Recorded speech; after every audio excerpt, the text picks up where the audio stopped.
fucking legs asleep. Hello! How are we all doing today? Good, I hope. I left the door open.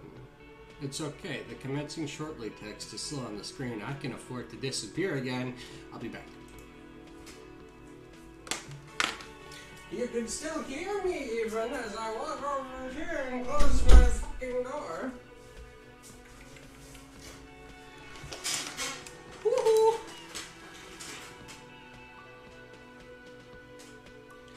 Well then, I hope you all enjoyed the, oh, dear Lord, excuse me. The music. The music from Disco Elysium, which is the game we're playing. If we hop over here... No, wait, we can't hop over there yet. I promise I know what I'm doing. I have to actually go make sure that Twitch integration is set up properly. That would be... Where would that be? Where would that be? Where would that be? Extensions. Hello. Hello. Hello.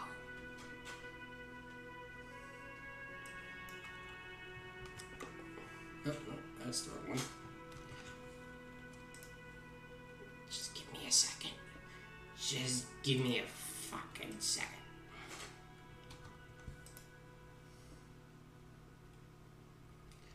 Connection established. Thank you. Anyway, yeah, how's everybody doing? Does anybody have any interesting stories to tell before we start? Probably not. That's fine. Do I have any interesting stories to tell before we start? Not really. Such a fascinating start to a stream, I know. Okay. Let's just gently switch over to here. Why don't we? Hello!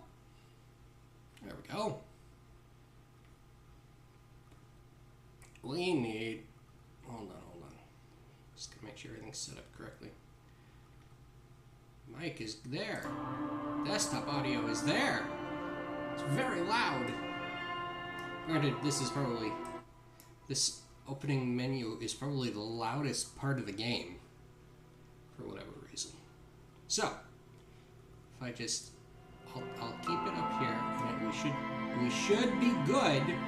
Actually, I know it doesn't sound like it now, but once we get into the game, it'll be nice and quiet.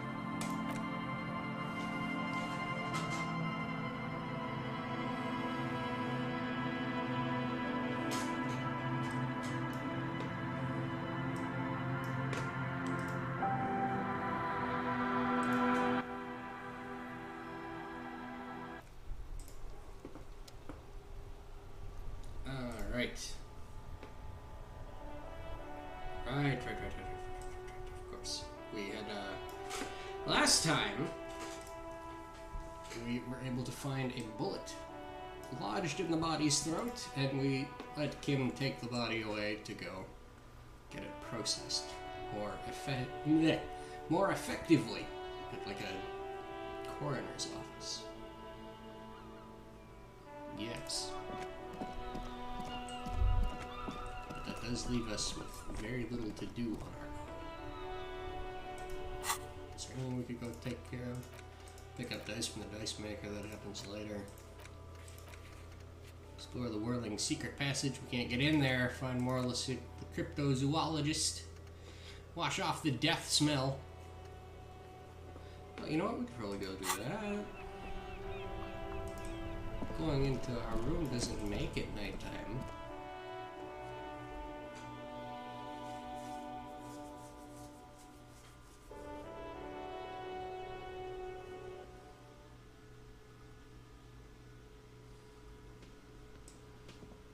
These guys over here are scary, and they're the plot. So we're just going to not touch them for the moment. Not without Kim.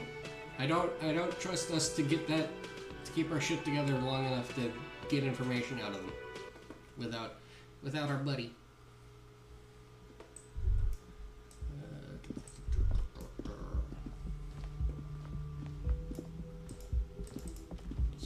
us a nice little shower. This is not the cleanest bathtub in the world, but it's cleaner than you are right now. Damn. Ah, that soap scum smell. It smells like life, at least compared to you. Ooh. Why you gotta be so mean? They're me! I want to live forever with the corpse smell. Memento Mori and stuff. No, we'll The have it. bathtub slowly fills with water. The water beckons. Ooh. The water is only lukewarm, but still comforting, like amniotic fluid. A few beer cans are bobbing up and down along your flanks, like sad duckies. Let's leave them in.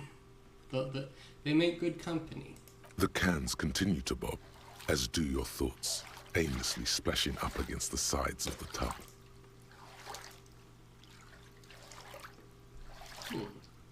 Imagine something. You see the corpse. You can still smell the cadaver on you.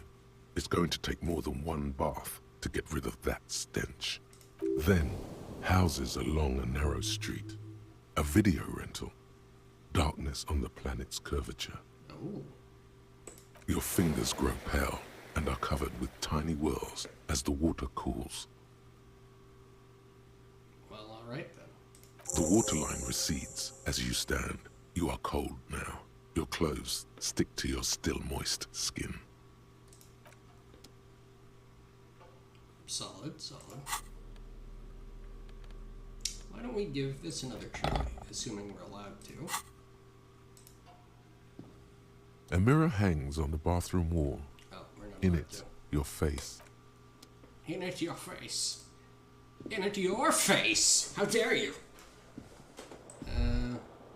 Hold on. Do I have any... No, I do not. Oh, wait. Have we looked at this yet? The window stands broken in its frame. Cold wind blows in. The shards face outward. Whatever broke this window came from the inside. Did I break it with my own hands? A fine web of scarring covers the back of your right hand, but none of it is recent. Well, what did this then? More likely a projectile than a held object. There are no fragments on the floor from pulling a tool back in after impact. Wait, what am I doing? Something you've done before. Okay. I'll assess the size of the impact. It is too large for a bullet, yet too small for a piece of furniture. You're looking for something heavy and larger than your fist. The shoe you found on the balcony fits the hole almost as well as your foot. It would have also been heavy enough if thrown with force. Congratulations. You smashed the window with your own shoe. Maybe it wasn't me, though. You mean someone else took your shoe off and smashed the window with it? Maybe. This person also forced the drinks on you. I'm sure I had a good reason for it. Maybe I was trying to hit someone. And maybe, just maybe, you succeeded. We'll never know. Damn. Well, there's that dealt with.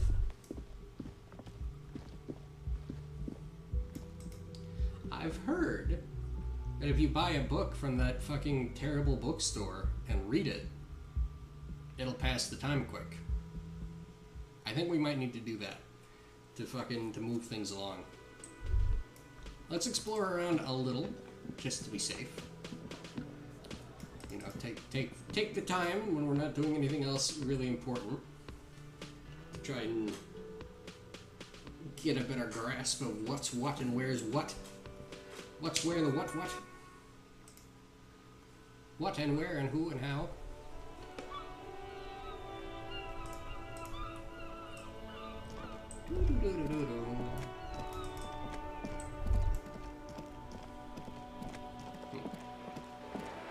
Bookstore. You know what? While we're running past it, we'll go buy a book. Since I'm sure there'll be other times where we'll need to just be like, oh, well, there's nothing to do for like 5 in-game hours. What do we do?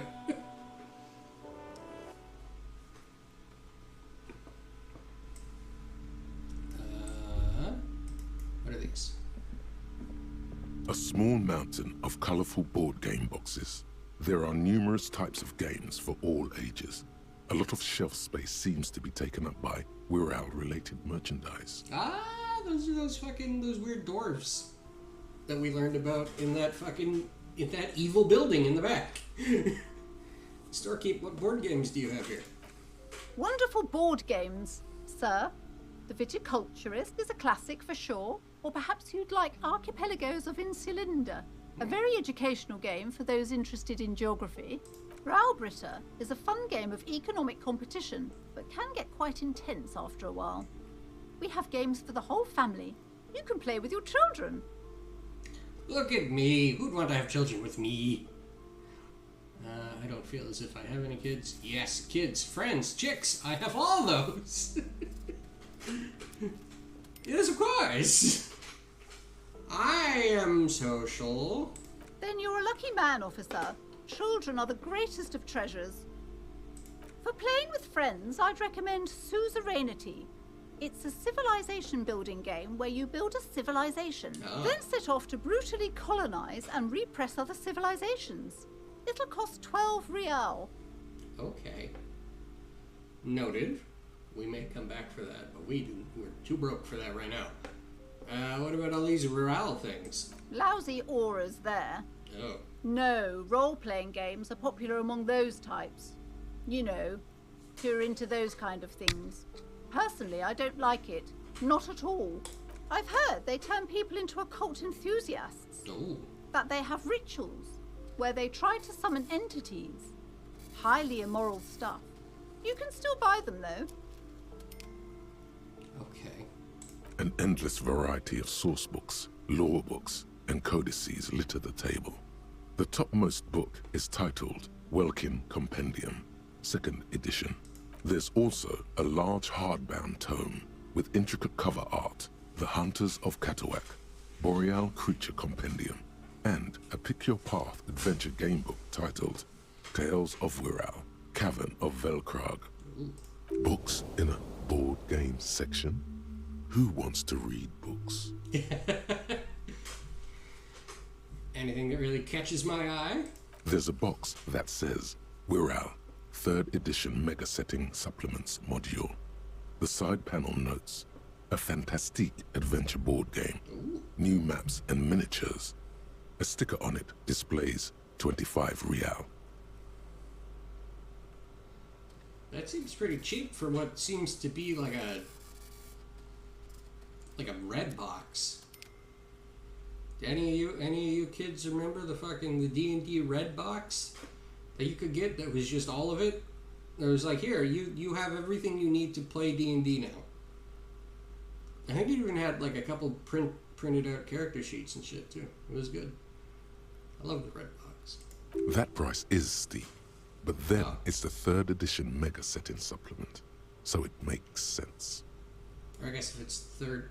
No, I guess maybe it's not exactly meant to be drawn as a direct comparison. Whatever.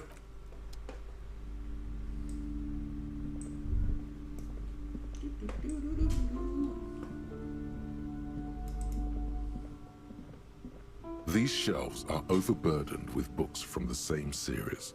You see the name Dick Mullen over and over. Ooh. A couple of spook novels hide amidst all the detective books. Thrilling tales of spycraft and daring do. Starkey, what's with all this crime fiction? Oh, crime, robberies, murders, even sexual crimes. Oh. We're fortunate to have Dick Mullen and his stories to sort all that out. Ooh. You're a police officer, apparently. You should buy all of these. They really do teach a person how to be a proper detective. What are you saying? What are you saying that our boy Harry here doesn't know what he's doing? Because you might be right. We know some things, right? We found that bullet. I'm never gonna let that go. We found the bullet. Crime fiction is a disgrace. An asinine misrepresentation of the physical attributes of the arduous everyday work of actual police officers. These books greatly overstate the excitement of police work, glossing over how long it takes to actually follow up on leads and eliminate dead ends.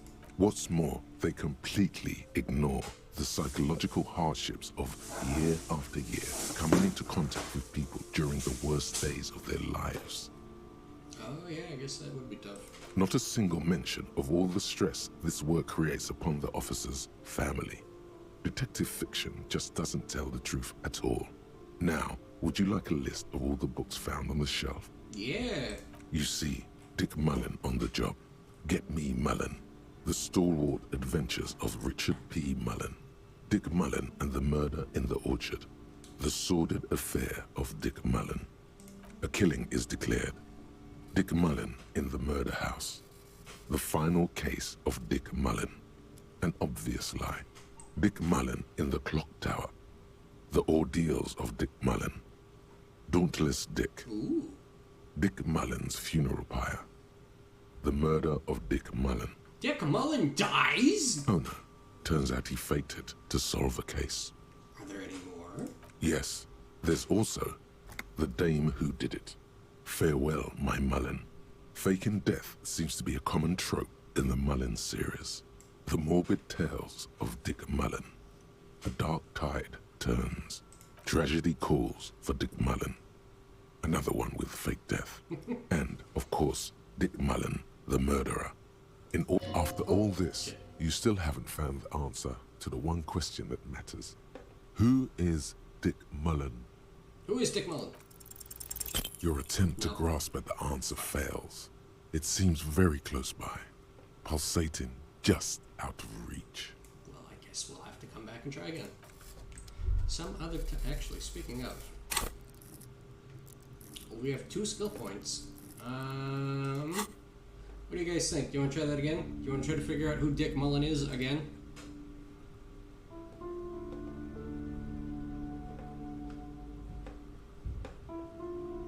I can't really put it up to a vote, so I'm just gonna have to.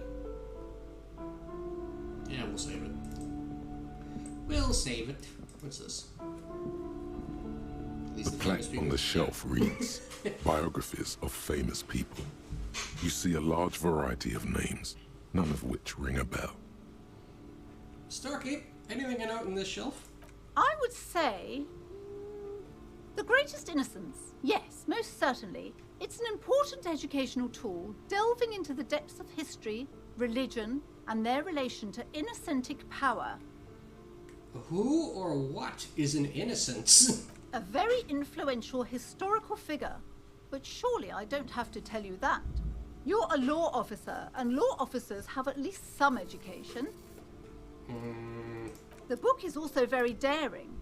The author aims to re-examine the universal understandings of the innocentic system, creating a fresh vantage point and a shift in the tired order of things. I thought it was about which of these innocences is the coolest and greatest. So you'd recommend it? Great. I don't need to know anymore. I thought it was about which of these innocences was the coolest. Perhaps for a layman, Hey. deep analysis is necessary to peel back the multi-layered meanings. Do her words seem vague and abstract to you?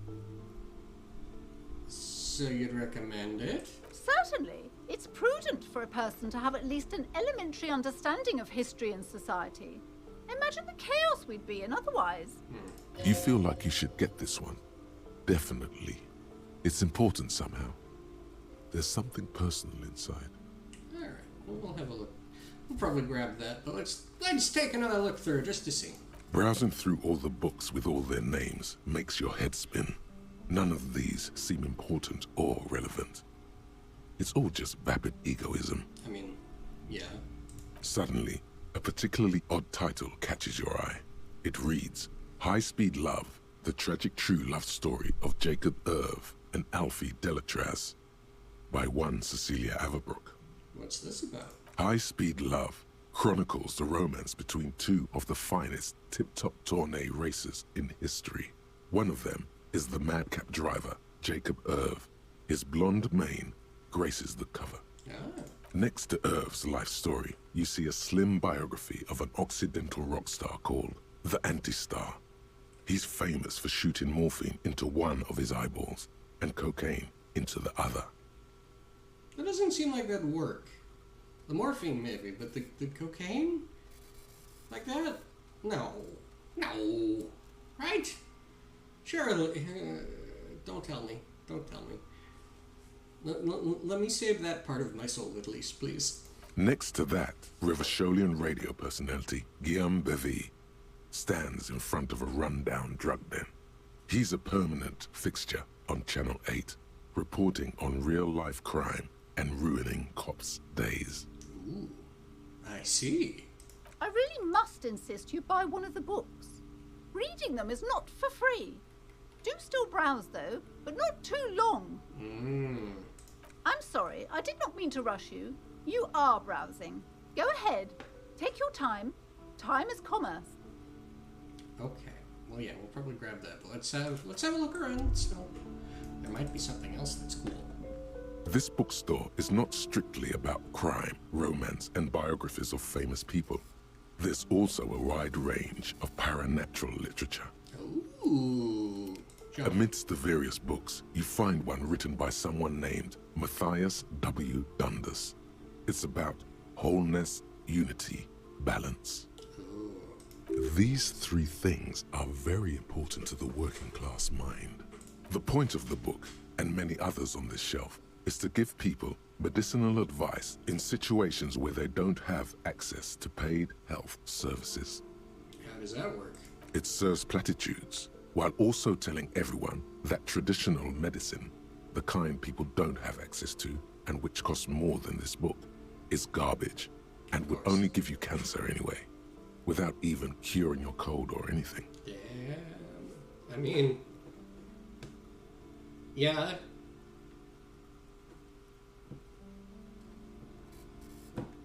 Wholeness, unity, balance, on the other hand, can basically take care of anything.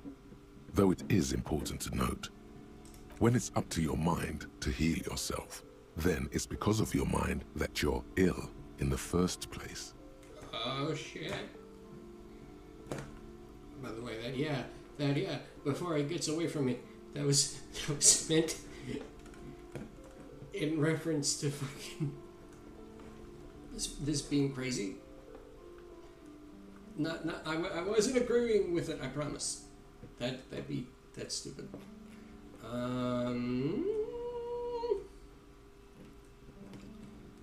Does the book say anything else? The book features chapters on topics such as how to find magnesium. It even lists plants you can harvest magnesium from. How to continue drinking if you're an alcoholic who has destroyed his liver. And Oh no. there's even a chapter on the ancient Seraïs tradition of using duck gallbladder preservatives to treat and prevent sexually transmitted diseases. Pre and post factum apply. Nothing worth buying. Oh man. Storekeep, what books are these? Sir, please, no browsing in that shelf. That wisdom is not for free. I can't have you end up, like, opening a police store next door and stealing my customers. Oh no. What? What?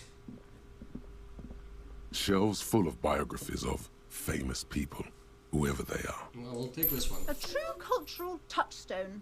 Enjoy the read. Thank you.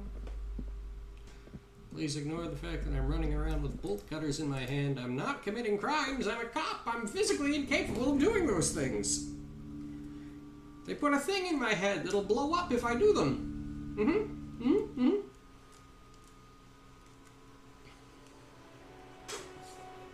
And those are crimes in all legal systems.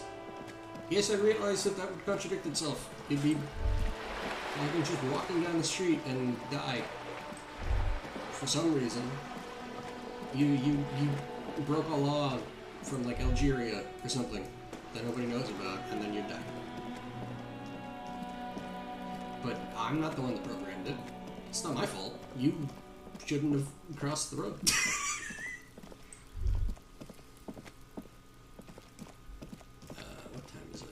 It's now 1 o'clock in game. When do we have to be at that smoker's room? 2100. Oh. Oh. We got bit. You know what? We could probably talk to the smoker by ourselves, at least. I doubt that person's a threat. We wouldn't need Kim and his gun for that, right? Right? Certainly. Certainly not. Okay. So why don't we read our book? What's this? Is this a book? Oh, we already had a book.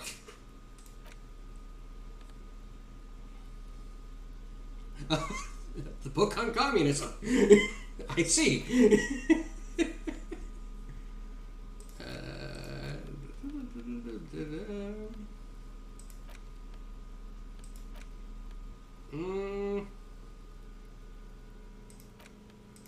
I'll read this one.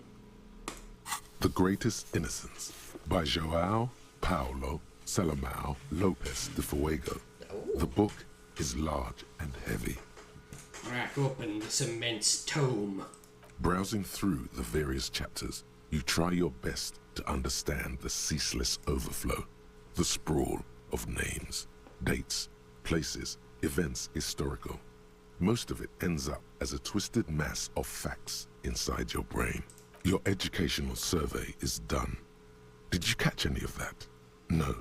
Oh well, it's pop quiz time. Let's see what you've learned. This might take a few minutes. You ready? Sure, why not? That's the spirit. Here we go. Question 1. Who was the first innocence? Oh yeah, this is what I was made for. Sola. Sola. Sola. I know a Sola. Were you the first innocence, Sola? That's so? Alright, go on. Give me all the hints you got. A pop quiz is a short examination designed to test your knowledge without any prior warning or announcement. Such exams allow the teacher to assess how thoroughly the students have retained the material at hand. Voila. Now blast that first innocence. You didn't help me. I know what a pop quiz is. You fuck. Thanks for nothing. Yeah. Dolores Day. Dolores. Is it Dolores Day? I don't think Payne Threshold would be very smart. But I mean, why not? Was it Dolores Day? Incorrect. Dolores Day was the innocence of humanism, internationalism, and the welfare state. She codified parliamentary democracy and created modern institutions. Among these, the moral intern. She was powerful and beautiful on all her icons. Her colors are silver, white, and apricot. And when you think her name, Dolores, stomach acid rises to the back of your throat, and it hurts. You see a flash silver, a wreath, an airport bag, and blonde hair. You don't know why. Another choice, perhaps? Steer clear of this one. There's something terrible about this one. What? A strange sensation of loss. When she left the earth, the dust, and the ice, and the humans. That is unimportant to the quiz. Stop thinking about this. Yes, the quiz is impersonal. No need to rouse sensations in yourself at the mention of Dolores Day. Who was the first innocence? It wasn't Dolores Day. Was it Sola? Incorrect. Sola was anointed during the previous century and even lived to see the current one. She was an urban planner who spoke her mind and largely left history to its own devices, encouraging people to excel on their own rather than prescribing to a deified model of history. She is often called an anti-innocence. Ooh. Sola resigned after an assassination attempt by a Yugo nationalist who blamed her for not taking the side of the left during the turn-of-the-century revolutions. Innocences don't usually resign. Care to try again? Oh, this is a tough word. The Paracarnasian? The Paracarnasian? Correct. Nothing much is known about him. It's not even clear that he was a he, but Franco Negro presumed as such and called him Pius. He's depicted as a young man with molten gold pouring out of his mouth. Oh. All he spoke was gold. It's said he invented God and equality of men before God. He also introduced the gold standard as a way for measuring people's love for Aurum.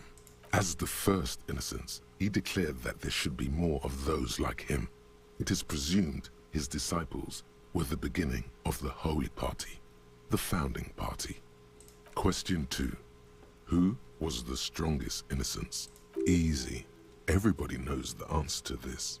You, me, anybody.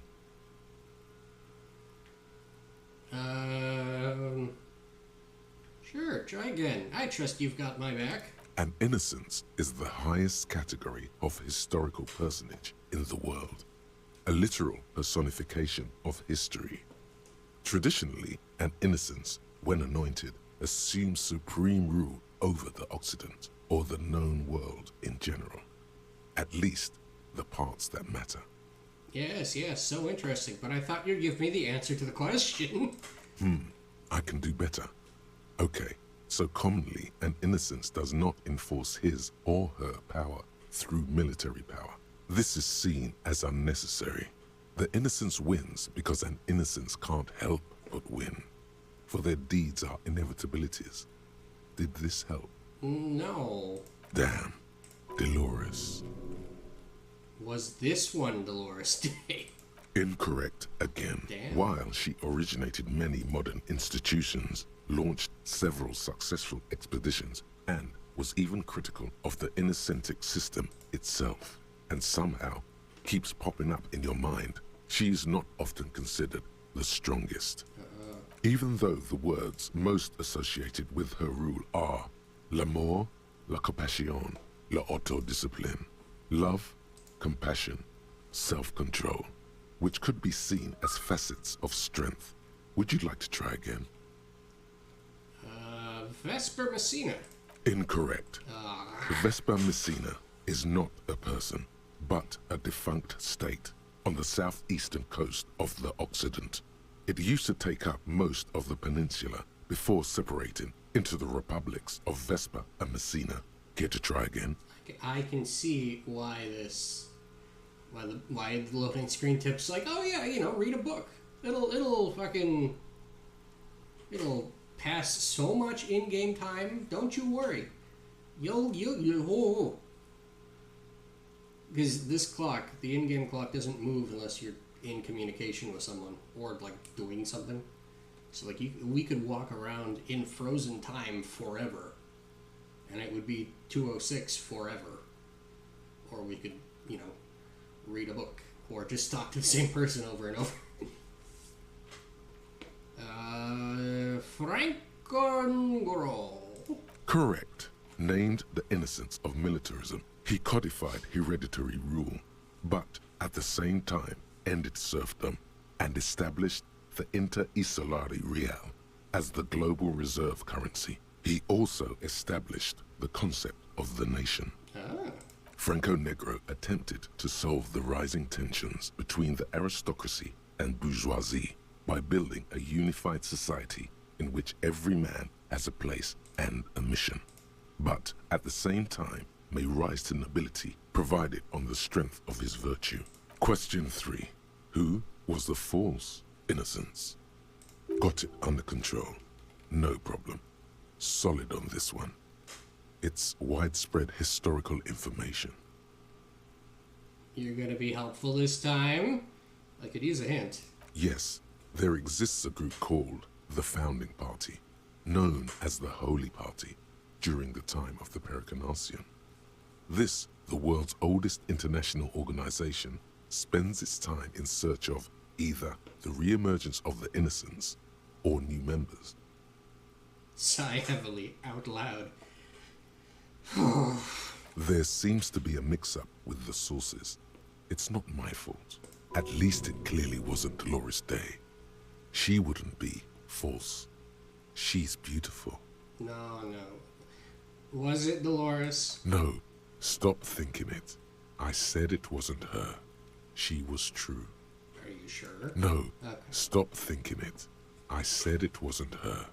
She was true. Was it Erno Pasternak? Correct. There have been a number of counter or false innocences. Some assumed to have innocentic qualities. Some who just thought so themselves. Occasionally, they have the support of a faction inside the ecclesiastic organization, and accusations of foul play have arisen. The most famous and important of these was Erno Pasternak. He was into torture, despotism, hymns, cannons, and world conquest, but got defeated and humiliated by Stepan the Despicable of Kedra. Final stretch. You've come so far and learned so much. This is the most important one. Question 4. Who was the greatest innocence? The most important of them all. The most precious to humankind. Encyclopedia, what do you have to say? I've got it. Honest. Okay. Are you sure this time? I'll bite, hit me. Of course, this is my thing. The reason I exist in this world. The correct answer is Franco Negro. I don't believe you. You're absolutely certain this time. 0 doubts. Okay. Franco Negro. Incorrect. While Franco Negro built concrete churches and cathedrals, and while many people, especially the Mesk, consider him a father figure, due to his militarism and nationalism, João Paulo Salomão Lopes de Fuego argues differently. Another choice, perhaps? Oh yes, militarism and nationalism. My bad. You bastard. You bastard. Yes, obviously. Was this one Erno Pasternak? Incorrect. He was a violent bastard, Oh, right, out that to guy. torture, maim, and kill whoever stood in his way. He was also a false innocence, disqualifying him from being the greatest and most important and most precious to humankind. Would you like to try again? This one was Dolores Day then. Correct.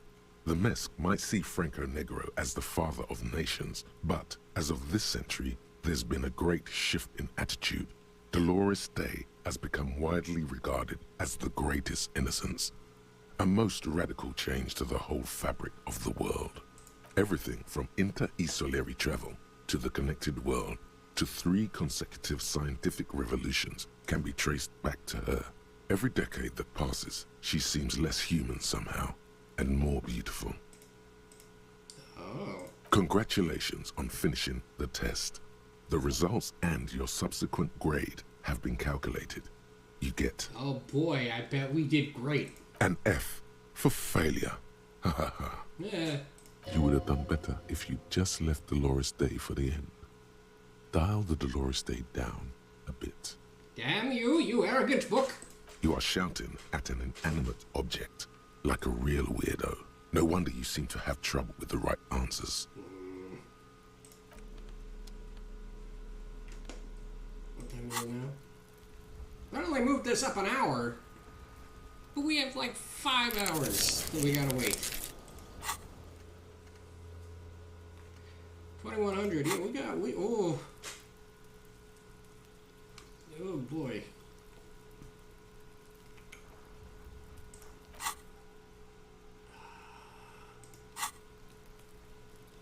Well, let's read the other one then.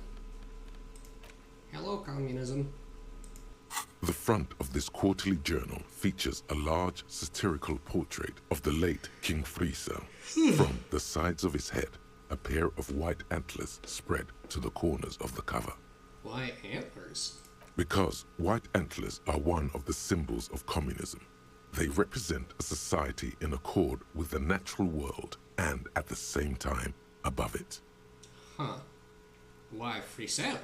Because Friesel was incompetent, foolish, and cruel. In short, the embodiment of everything the communards wished to overthrow. It's satire, you see. Hi! How you doing, Spoons? Doing good?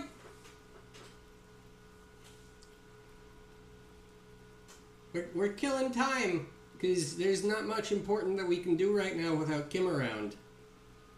So we're reading books. You can read books. I've taken 2 naps. Well, that's good. You said you were sick. Get as much rest as you can, you fool. Eat the soup. Drink the Gatorade if you're throwing up. Drink the ginger ale regardless. Ginger ale always helps. What's the other one? And sleep. That's it. You'll be better in no time. Yeah, that's what I thought. That's right! Alright, let's flip through the pages. To your disappointment, there aren't any full-color pictures to direct your attention. Just column after column of closely set text, interrupted occasionally by little doodles in black and white. Oh. After rifling the pages with your thumb several times, you return to the table of contents. The magazine is divided into several sections. International development, Kunst und Kultur, and local concerns. Just inside the cover, there's also an editor's note. Well, let's read the editor's note first, since it's up top of the list. Comrade, as you know, this journal takes its name from Mazov's immortal expression, Du cristal a la fumée. This was his way of describing the way the rigid, crystalline structures of capitalist ideology turned to smoke under communism. Okay. But, like the structures of capitalist ideology, we too are at risk of going à la fumée. Unlike many publications which are content to spoon-feed their readers reassuring drivel, La Fumée is committed to telling the radical truth, even when that truth may drive away potential subscribers. Only 4 issues in, and it sounds like they've already alienated their readership. I don't know why this one didn't have a voice line. So please, if you value our radical Mazovian perspective on contemporary politics, culture, and international affairs, please consider subscribing today. Yours in struggle, the editors. You flip back to the front of the magazine. The table of contents unfolds before you. I want to catch up on international developments. This section includes a long, tedious critique of the latest round of free trade negotiations between the EPIS nations and the Free State of Semenine. You also skip over an article about heavy fuel oil smuggling along the Messina border, something about bear wrestling in Samara, book riots in Yugograd. Whoa. Bear wrestling. Flip back to that. Yeah, I'm on the same page. Alright, let's see what this bear wrestling is all about. It's probably going to be a metaphor. It's not going to be as exciting as it sounds. It seems to be part of a new public fitness initiative in the People's Republic of Samara, SRV, devised and promoted by none other than President Kanajinsky himself. I'm trying to figure out how to rig my 2D model. Oh, it is kind of tough, isn't it? I'll help you. I'll help you later. I'm guessing you're using Live 2D?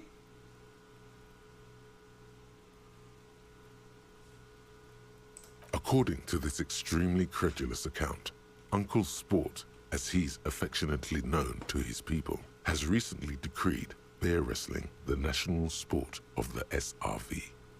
Hang on. Tell me more about this Uncle Sport. Based on the description in this article, he appears to be an extremely competent and democratically elected president. Oh. Sapormat Sport Kanajinsky is well into his 3rd decade as president of the SRV. Outside Samara, he's known for 3 things: brutal repression of internal dissent, monumental corruption, and a near pathological obsession with physical fitness. Great. Now let's get to the bear wrestling. It's quite straightforward. A standard match features one man, or in some cases, woman, against one bear. 2 competitors, 1 ring, 5 rounds, or until incapacitation. This seems like a really bad idea. According to the SRV's Ministry of Information, the program has been a tremendous success.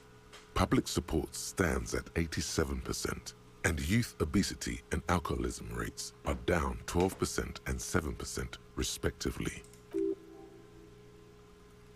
Oh, you're still not going to talk, huh? This is the SRV we're talking about. If you think those are real numbers, there's probably a guy who wants to sell you a bridge in La Charte. Oh. I guess it's hard to fight a bear if you're out of shape. I guess it's hard to fight a bear if you're drunk. Not sure I trust these. Yeah, it's probably hard to fight a bear if you're out of shape. That's very much the idea. President Kaczynski has long maintained that a strong body is the best defense against capitalist aggression. Always good to catch up on foreign affairs. You flip back to the front of the magazine. The table of contents unfolds before you. What is Kunst und Kultur? It takes a moment, but gradually it dawns on you that Kunst und Kultur must mean arts and culture. Again, you're not talking. Why they decided to title this one section in Waldar is beyond you. As you leaf through this section, you come across several reviews of recent radio plays, as well as a brief artist spotlight featuring a local artist identified only as CS. The main feature, though, is a long essay titled Tip Top Tournée, a critical Mazovian perspective. The Tip Top Tournée is an inter-Isolari racing series, mostly known for its high speeds, ludicrous sponsorship deals, and high death toll. In Revachol, it's held quadrennially on the prestigious Zero Carousel racing circuit. Alright, let's see what the communists have to say about Tip Top. Sounds dull. Yeah, let's take a look. This so-called artist spotlight is really just a brief Q&A, made all the briefer by the subject's evident hostility to her interviewer. Oh. Okay. Well, let's see what the communists think of racing. You think you're settling in for a relaxing recap of the most recent season, maybe sprinkled with some nice anecdotes about a few of the more colorful drivers. Instead, you find yourself skimming a 10,000-word feature about all the politically problematic aspects of Tip Top Tournée. Wait, what's wrong with Tip Top? Where to even start? For one, there's the crass commercialism of its sponsorships. And then there's the practically criminal emphasis on deadly motor crashes. So, all of it, basically. What's wrong with a good motor crash? They just keep things interesting. No. Who wrote this? Oddly enough, this article has two bylines. Nasteb Encolada Bernal and Exilus Buka. There's no way those are real names.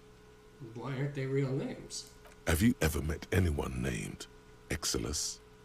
Come on, they're plainly pseudonyms. What's so bad about sponsorships? No. What's wrong with good... these both are bad.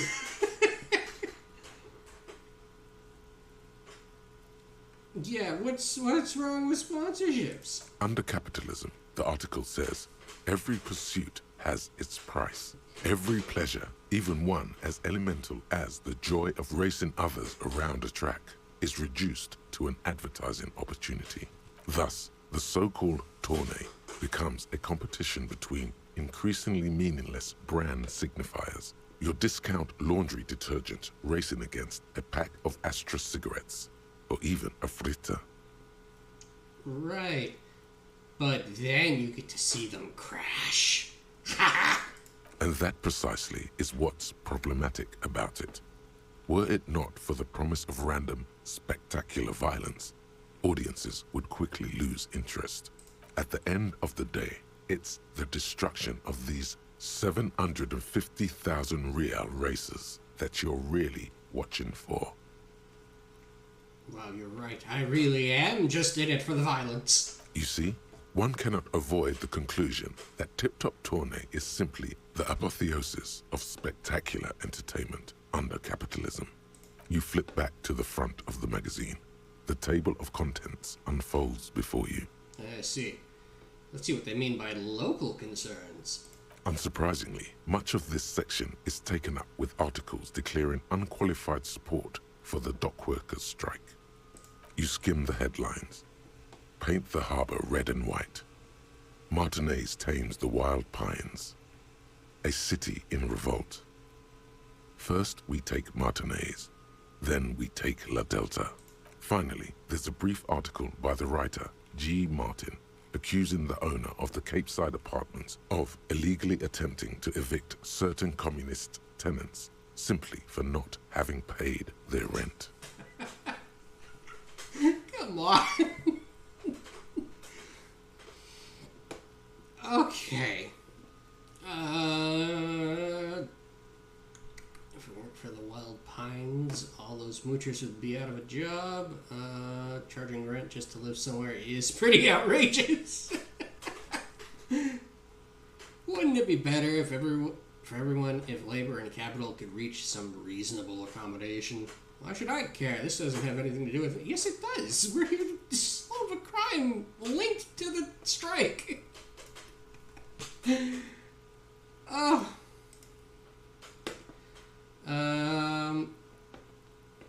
Charging rent just to live somewhere is pretty outrageous. The writer G. Martin remarks dryly that capitalists love wealth redistribution, so long as it's only redistributed upward.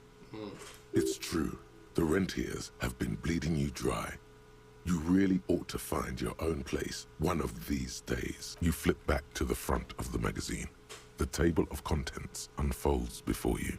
Well, that's all we've got to learn about in here. Do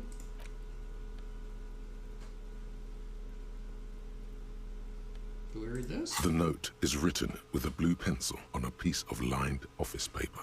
The kitchen magnets have left spots on its surface. Someone has scribbled, S. I can't believe the off-site copy is still here.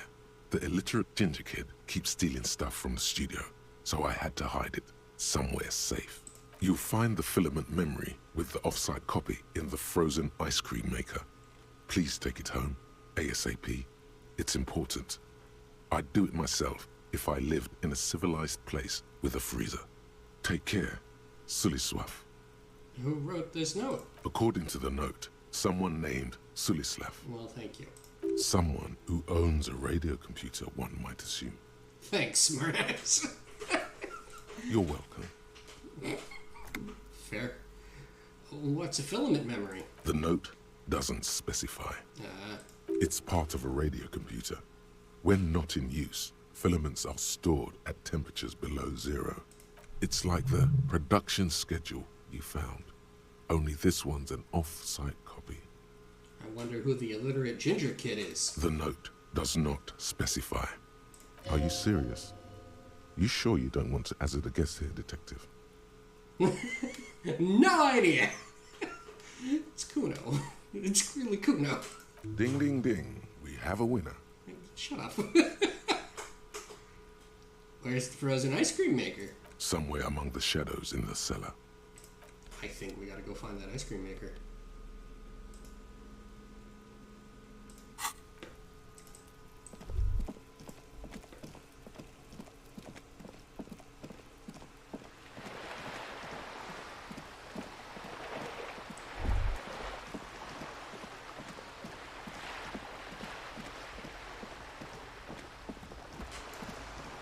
I just stream tonight and try to raise money to rig it. Oh! I mean, you could do that. Rigging's expensive though, man. You gotta pick your battles.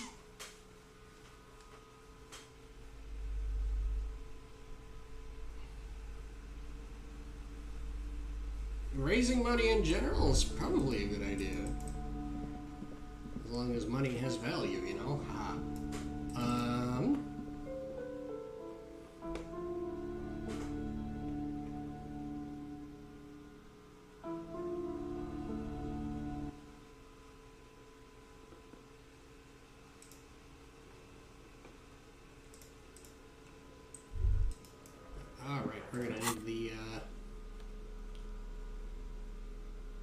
Or you could just send me the file. You could do that.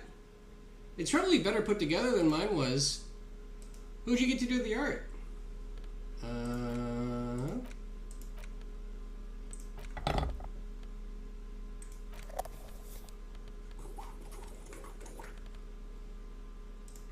I love flashlight follows your mouse.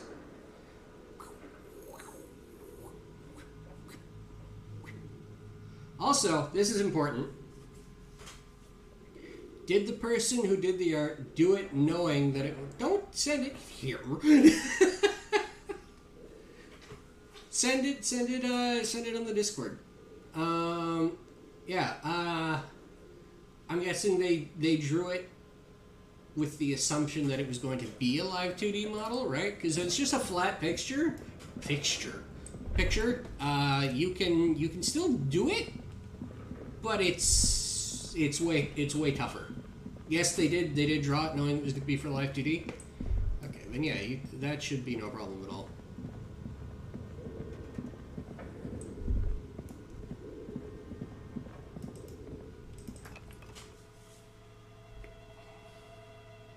Classy.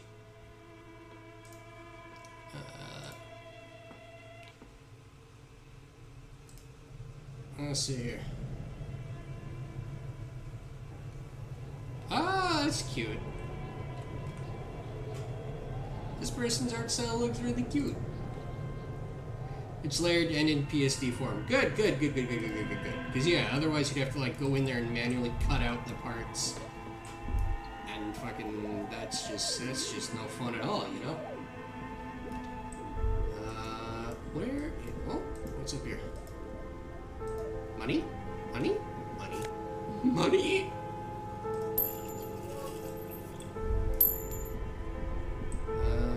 What's this?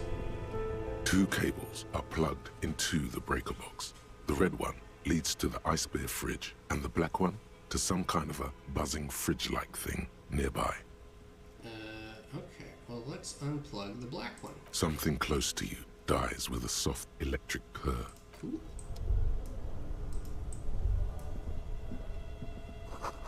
The ice cream maker has been turned off and is slowly melting. This orange machine is dead still. It has a hand-cranked ice cream churner and an electric freezer.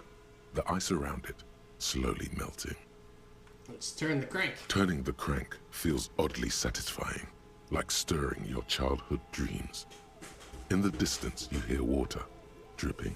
Okay. Well, let's open the lid. You slip your fingers under the frozen lid, but the ice is too cold for you to get a good grip. A pry bar would come in handy here. No, this is going to need something else. Some kind of super pry bar. Don't even try to open it with a regular pry bar. You're just wasting your time. If you want to try again, then you need to have the pry bar in your hand, detective. Equip the pry bar by going to the Tools tab in your inventory. From there, you can equip it to a held slot. Alright. I mean, our interfacing stat was like, no man, don't even bother. I really hope we don't break it, but, you know. Well, it'll tell us. This orange machine is dead still. It has a hand-cranked ice cream churner and an electric freezer. The ice around it slowly melting. 3%. But it is white, so we can just come back. The ice squeaks beneath the pry bar. You think you've got the bar jammed in there pretty well, but the lid simply won't budge. What is this? You see the pry bar's metal handle bending right before your very eyes. That's a good pry bar, but this ice cream maker is frozen shut. It takes an advanced tool to get it open, some kind of super pry bar. You have no idea where to get one. Sooner or later, you will stumble upon a tool mighty enough. Then we will know what's in this mysterious ice cream maker. Okay, well, let's go plug it back in at least then, because... Only the red cable is somewhere. A machine hums along with the I'm get the filament cube, right? Because we've got a filament cube. There it is. I'm guessing it needs to be preserved at that temperature or it'll, like, break.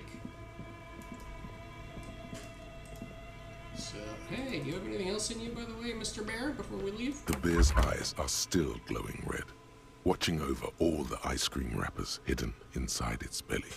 Okay.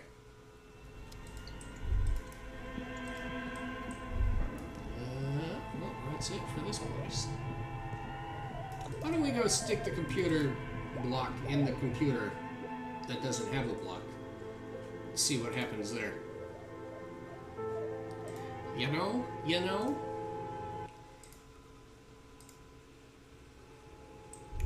Oh, right. There we go. What's this? This old fireplace is covered in lines drawn in blue and red marker, the mesh spreading over the stone like blood vessels on alabaster skin. It looks ghostly and strangely ancient. The whole thing resembles Khaedran mosaic tiles. Very pedantic.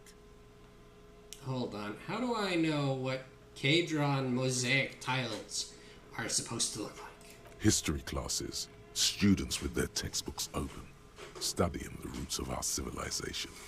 Those aquarelle blue tiles looked beautiful in the sun. What am I looking at? Radio frequencies, it seems. UKV 123.6, UKV 123.7, UKV 123.9. Some written notes, too. Sparse and cryptic. Radio frequencies for what? Unclear. It looks like a cardiovascular system split into veins and capillaries. Very advanced. So are we dealing with something medical here? You think so? The web is comprised of radio stations, all lead back to one red heart, titled the Game Master Frequency. A note says, this one can listen in on any station it wants. They must have had massive airwidth.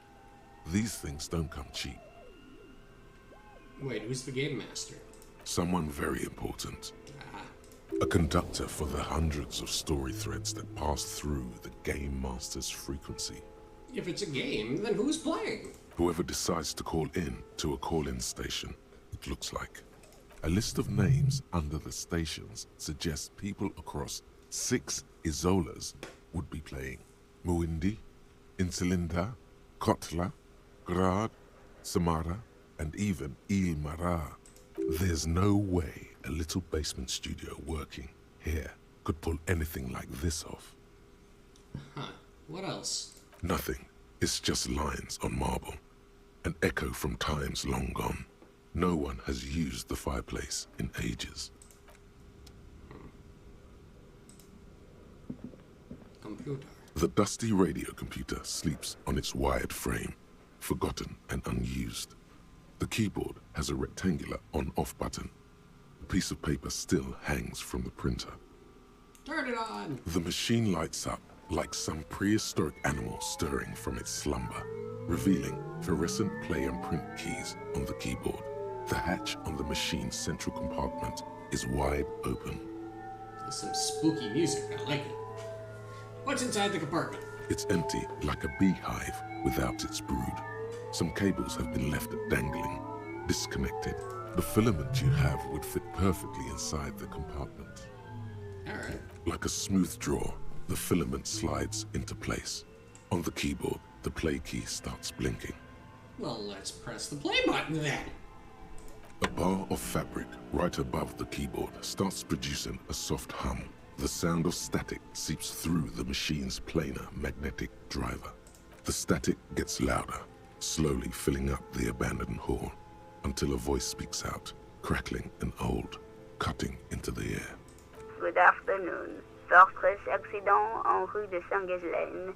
This is East Insulindian Repeater Station 1. Please repeat. Is this the production schedule? Why did you call me Fortress Accident? Fortress Accident is the company on whose name the terminal you are currently using has been registered to. Do you have any other information about this company? One moment. Fortress Accident SCA produces revolutionary interactive call-in radio games. That's what the catalog says. That's not bad. Wow. So conceptual. And what's that? This interactive call-in radio game? I mean, it seems pretty obvious, but why not get the explanation? Any other questions? The static drowns her response out. I see. You hear her ask when the connection finally improves. What's the production schedule? The filament you have inserted into the reader. You mean the glowing thing I put inside? Yes. Is that the production schedule? Yes. Good. Please repeat the password. Password. Of course it would have a password. That's why there's a human administrator involved. A password? I'm really bad at passwords. Can you give me a hint? This is the police. Please open this thing. Yeah, fine. This is the police. Fucking play along. I am contractually obliged to protect the privacy of the filament holder Fortress Accident. Without filing a warrant with Lintel, I cannot give you access to this filament. Now, can you please repeat the password? I mean, it's interesting that she's still asking for a password, even though I just admitted I don't work here. I don't. A password? I'm really bad at passwords. Can you give me a hint? No. Fuck. Fair. A hint system is not part of the protocol for repeater stations. Shut up. Is it my birthday? Still no. I don't know the password then. Received. I will register this login attempt. Okay. Don't worry.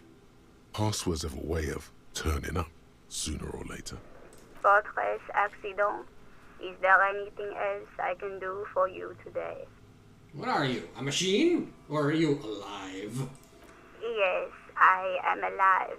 I am 74 years old and my name is Yvonne. Okay. But where are you? How did you know where I am? I work as a repeater at the East Insulindian repeater station. It's my job to know where you are, Fortress Accident. As for me, well, I am sitting in my cubicle, surrounded by a wall of radios. On an island on the river Esperance, a small woman, all skin and bones, sits in a room filled with audio equipment. Thousands of tiny lights are reflected back from her prescription lenses, like stars in the dark.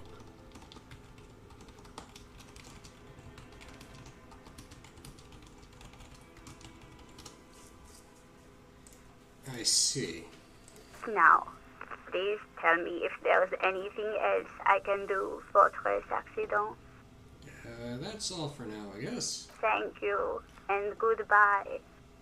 The old lady's voice disappears along with the static. Tiles on the cube are still smoldering, casting the framework in a soft glow.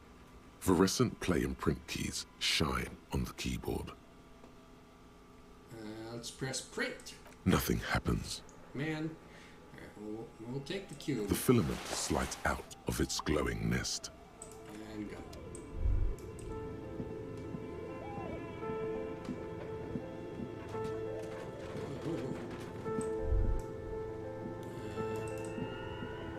Dicey! Dice lady! Hello, Dice lady!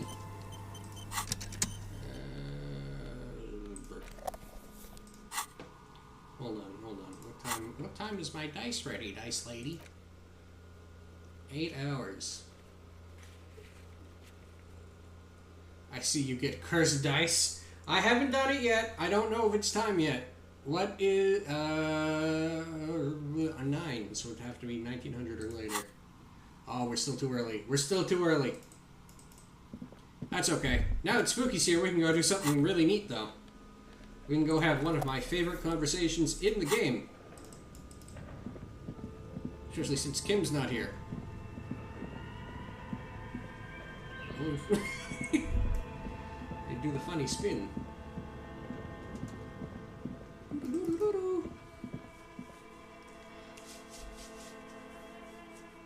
Also, hello, Spooky.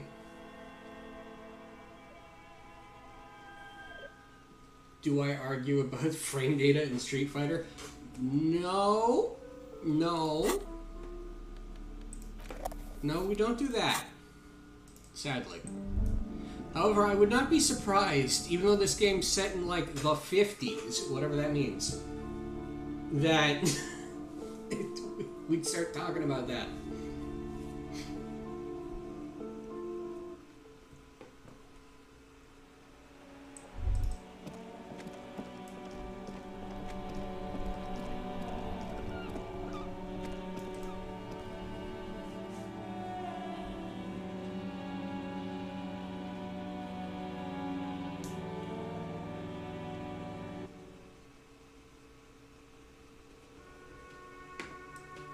Again, these people here, they're the plot. We're not talking to them right now. They're scary. I don't want to talk to the big men who have big guns without Kim around. Hello. Oh, hello, dear. There you are again. Come on. We need suggestion. We need suggestion. We have 2 skill points. We're leveling up suggestion twice to get this conversation.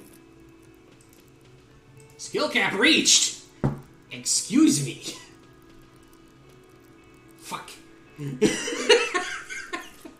Hold on. We can do it.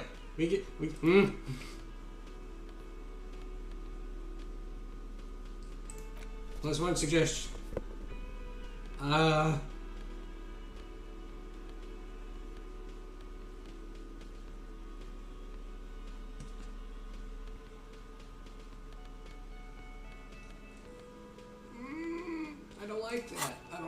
I don't like seeing that screen.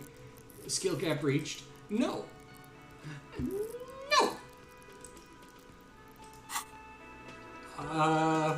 Okay, here, we'll do this. Quickly. Buff me. Buff my purple, buff my psyche, so that we can have this funny conversation. Assuming it works. Okay. Hey! Oh, hello, dear. We're not There even you are allowed again. to. Damn it. Hold on. I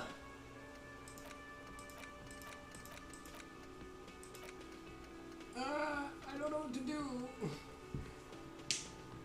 Hello, person. Did you hear that Soul Bad Guy got nerfed?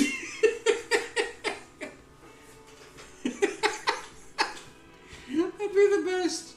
And then, like, there's constant updates to the game, and it just adds more jargon and makes it so that it's still modern.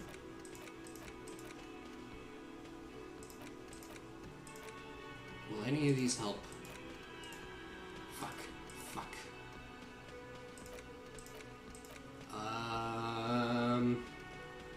I don't know. The only way I know to raise skill caps other than with these thoughts is with drugs. We're not gonna do that. Hold on, do I have like over-the-counter drugs that I could use? Tool, no. I got a cool hat.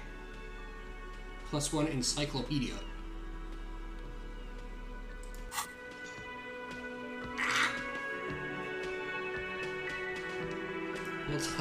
Hold on. I'm gonna Google it. I'm gonna see if there's...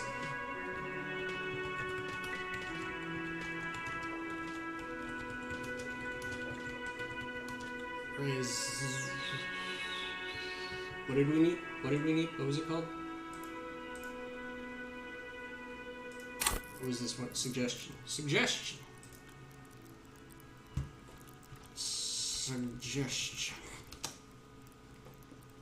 Cleaning out the room's finger on the eject button. Finger pistols. Some kind of superstar. Oh, man.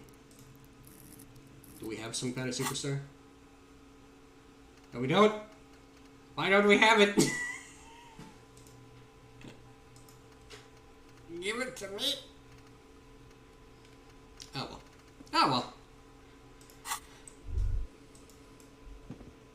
What's this? I can just take something? Oh, taking that. Fuck you, Gart.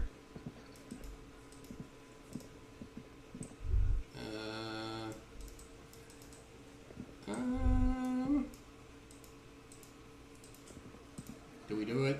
Do we just do it? We could just move forward with the plot. I'm frightened. You know? I'm so very scared. Let's go see... Who can we talk to? Let's go talk to Kuno. Let's go talk to Kuno, right? Kuno's nice. Kuno...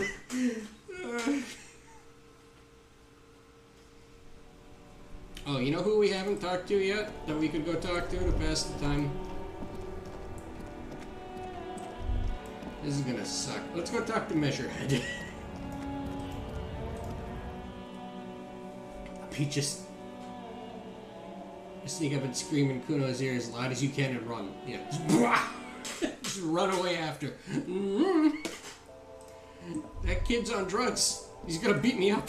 I need to get out of here. The tear machine stands in the corner. Your Here. bottles clunk into the machine. Thank you.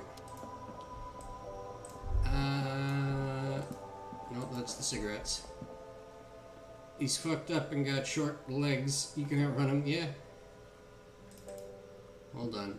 Do A any... colourful display of Again, I'm obliged to inform you that both alcohol and cigarettes damage your health.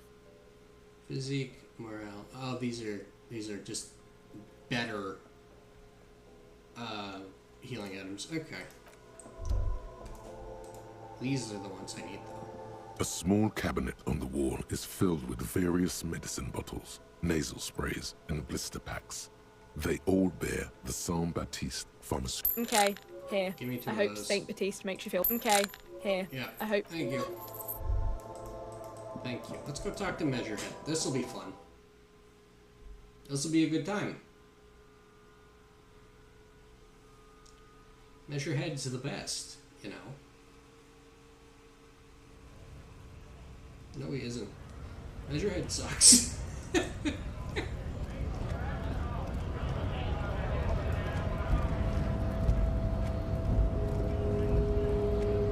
Own him with facts and logic.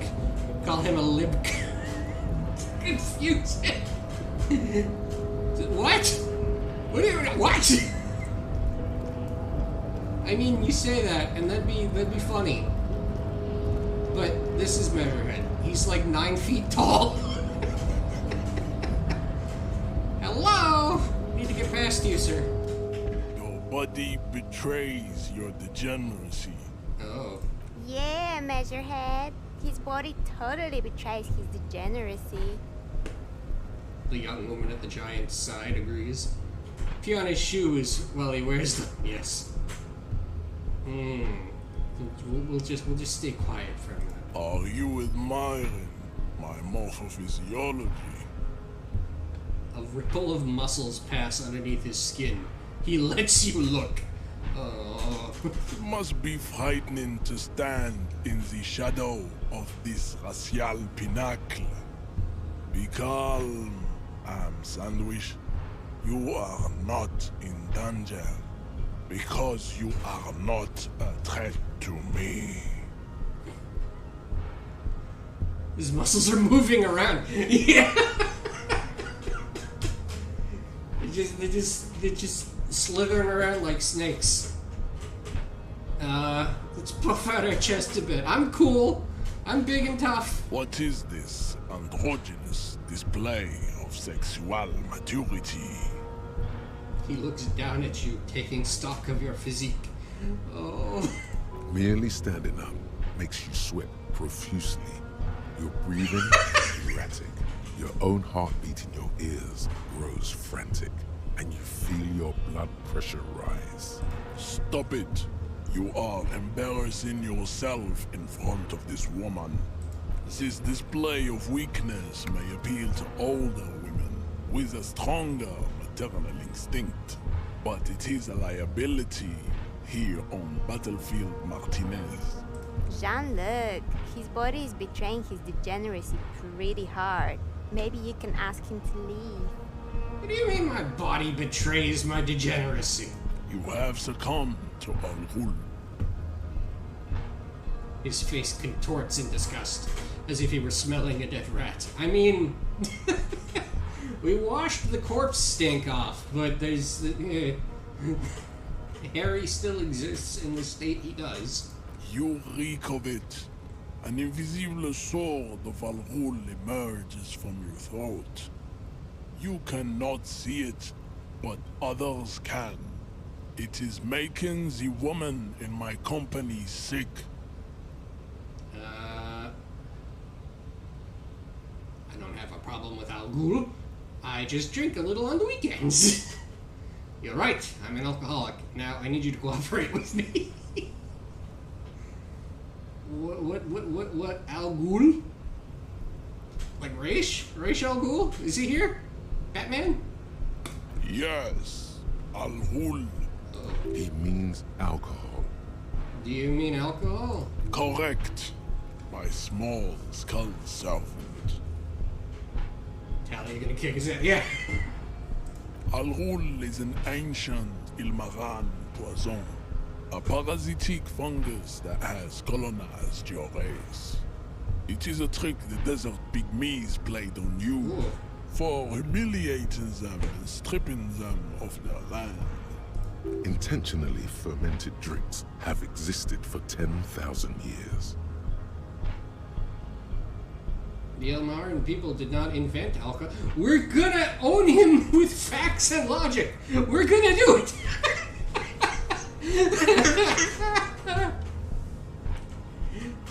The Elmarin people did not invent alcohol. It's existed since the Neolithic. This is a fabrication the alchemists of Yizot and Bashir and the Rolam Al-Ghul have fed your people. Go on believing in it, race loser. I don't think that's how history works. Why don't you have another drink? Your features are not yet congenitally deformed enough. Damn. Oh yeah, Measurehead. The babe looks at him with eyes full of admiration that transcends the merely sexual. Oh. This is going well for Measurehead. I don't have a problem with Al Ghul. I just drink a little on the weekends. No. You're right. I am a servant of Al Ghul. I still need you to respect the law. No, you don't. You need to get another drink. Occidental Haplogroup B4 is done giving orders around here. The influence of the ham sandwich race is waning. Why do you keep calling me that? Does this remind you of someone? The guy down there? That fat racist down there. This man's racist doesn't even make sense. Yeah. That fat racist over there. You're just him after pumping some iron. I am the police, and I need you to comply now.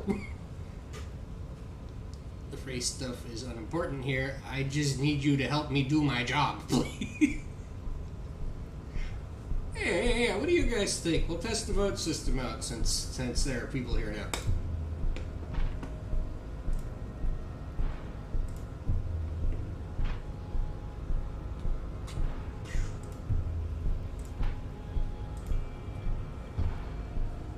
We just call him out. We're gonna get our head punched off. Yeah, you're just him. You're just him, but bigger. Look at my craniology. What? I am the pinnacle of my haplogroup. The pink blob is a bad example, even of yours. It saddens me. You were once a noble and powerful race.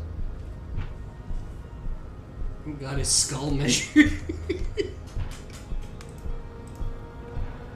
You gave the world eugenics, electricity, and powerful weapons of war like missiles and aerostatic aircraft. You made great gains in metallurgy, race theory, and statecraft. his head was measured. Boom! You dominated lesser cultures, like the deformed Hemians and the inexplicably potato-obsessed Khoikos. Oh. But now your ascent to the genetic summit has halted. You are obsessed with sadness and with frivolous pop culture. You will be superseded. Isn't that right, babe? It is, baby, yeah. You know it. You're right about all this. Now, I just need you to cooperate with me as a police officer, please. The situation is serious. Your people have probably killed a man.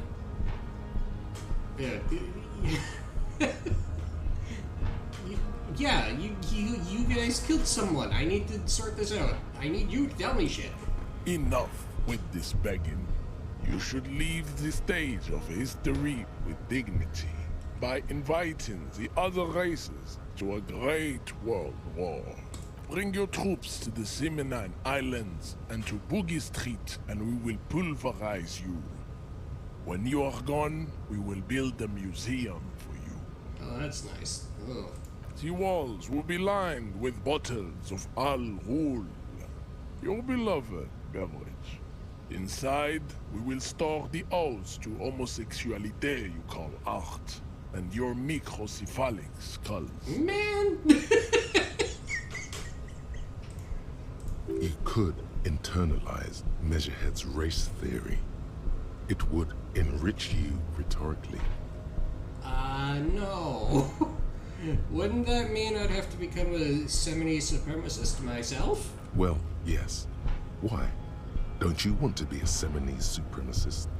So what if you're not Seminese? You can be anything. That wasn't what you said, though. Well, not as such. What you do with a mastery of advanced race theory is up to you. You could reject the findings, sure, or accept them and become an advanced racist.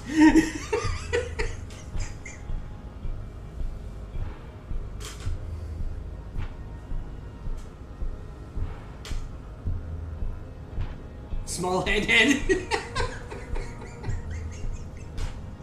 Yeah, you small head ass. Isn't Everard the union boss white? What do you think about this mug? Why are you not with the Hardy Boys?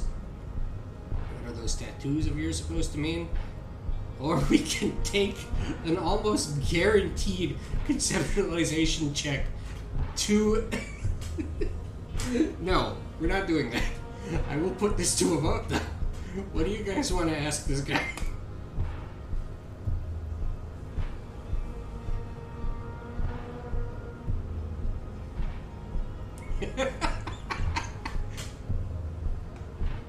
Hey, you schmuck.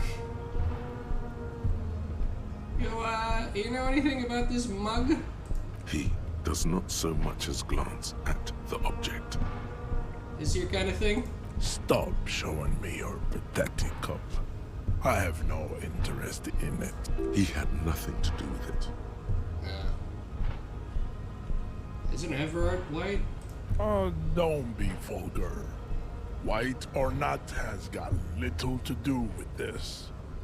The race enigma runs much deeper than that. He turns his eyes toward the harbor, seemingly bored with you. Yeah, but you still serve him. How does that factor into your life? The race enigma runs deeper than race. Got it, yeah. Okay, but you bend the knee, don't you? Mr. Clare is a man of vision and means. He has the will to confront international capital. Something your race, naivistic communists, never did. Ooh. Also, to serve is noble. It takes discipline. Your petulant individualism has only contributed to your race failure. It is lax and moronic. Individualism is my jam. My jam is a mysterious fourth thing. Communism's pretty cool. Idiotic communism is the single greatest contributor to your race descent. Everywhere around you, the fruits of its failure to challenge the world order.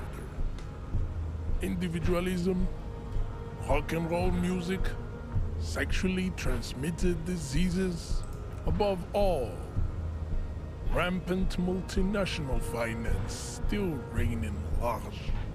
Tell me, where have you gotten your love of pathetic communism from? Karl Marx invented syphilis. Culture?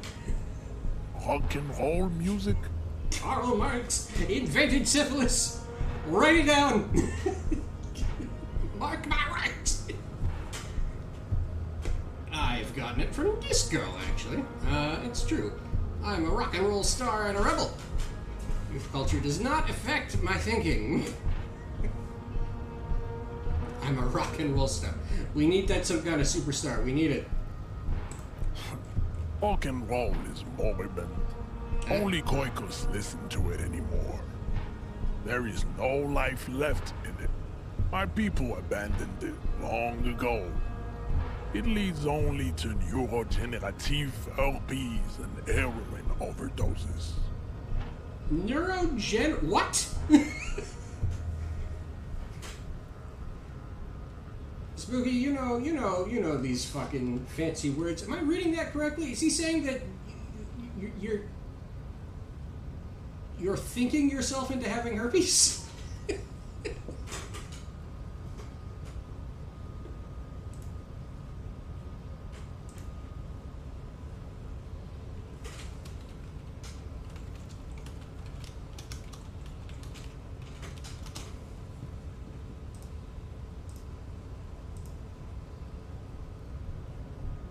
More that it's eating your brain. Isn't that neurodegenerative? Whatever.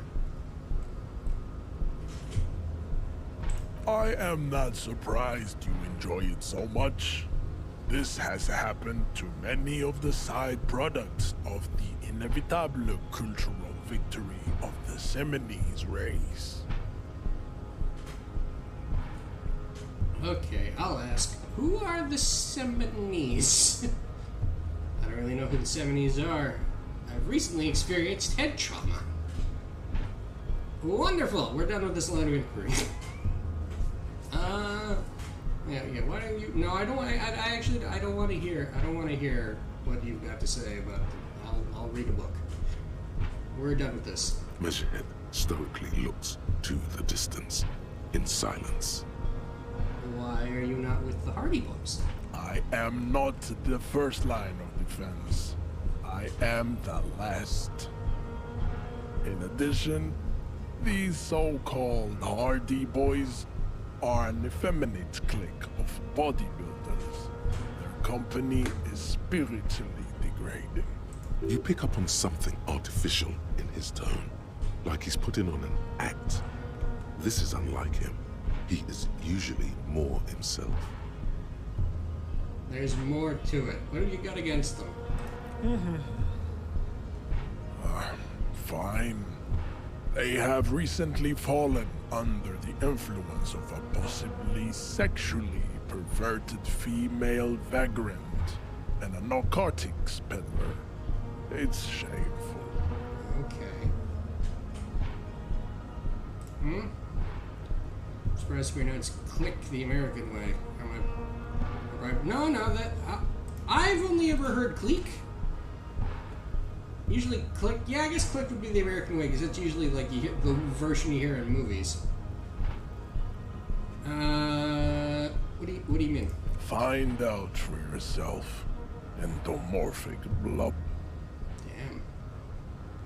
What are those tattoos supposed to mean? Racists are generally not very good examples of their race. He gestures towards the lorryman down the street. Okay. Welcome to Revachol. You hear him yell at a redhead woman visiting the fritter nearby. God, he's still going. He must think redheads are immigrants. I am not like them. I am craniometric perfection. I have taken the trouble to permanently draw a phrenologic grid on my skull and features. This should dispel any doubt. The drawings are precise and look true to their pseudo-scientific ambitions. One thing, however, it is not entirely free of throwbacks in the phylogenetic tree. His large jaw, for example, could be a trait indicative of criminalism. Also, his earlobes could be small. I tattooed my dick size on my forehead so no one would forget. Ooh. On him with facts and logic. Are you sure? I mean, that jaw is clearly an atavistic stigmata. That atavistic stigmata makes pussy say yes, plenty.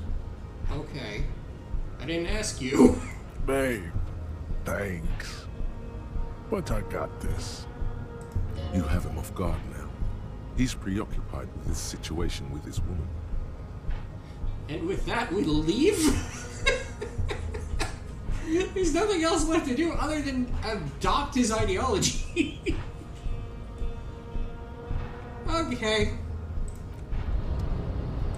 As you turn, a bright light catches your eye, making you squint. Where's it coming from? From a distant sunset, a stage light, flash photography, nowhere in particular. It's just what superstar law officers do. They squint at lights, and they solve shit. Actually, now that I hear superstar and law official in a sentence, they sound weird together. Yeah, that's me. I've been establishing my superstardom hard lately. I'm so glad we got it. You have. You're a big dick cop, Dick Mullen. Salam Rocky Baye, badass on-the-edge disco cop. Time to recede into a ludicrous fantasy world. Here we go. Camera, lights. Action! With a sudden flash, the world freezes around you, and you along with it. In an iconic monochrome solution, a black silhouette against a rasterized orange world. It's on. Yes. Gimme.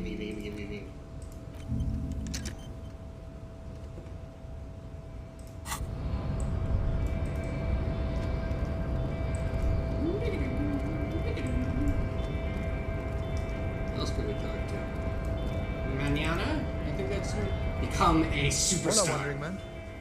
How can I help you? I have nothing to say to you, actually. Let's get up here.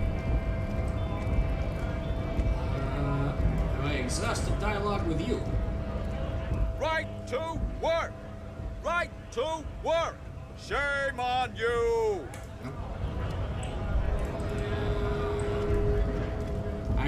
I think we might need to talk to Kuno, because we've kind of talked to everybody. Outside of the plot characters, who again are very frightening. I don't want to talk to them by myself. Oh, he's all bummed. He's all sad. We took his body away. Kuno's little shit show. Hey, man. Look, see? It's the fucking war pig. Try not to knock yourself out. Damn. Right away. What's the Sidewinder loops on Kuno? Yeah. Kuno, I will infinite string you. I know how to do it.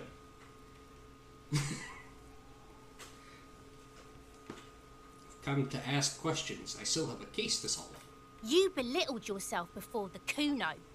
Now you must seek his forgiveness. Look, I want to make this right with Kuno. Make amends. I'm not Harry, I'm Soul Bad Guy. Dragon install.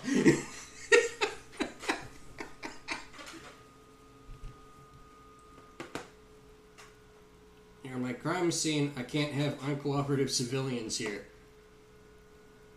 Yeah, fuck off, kid.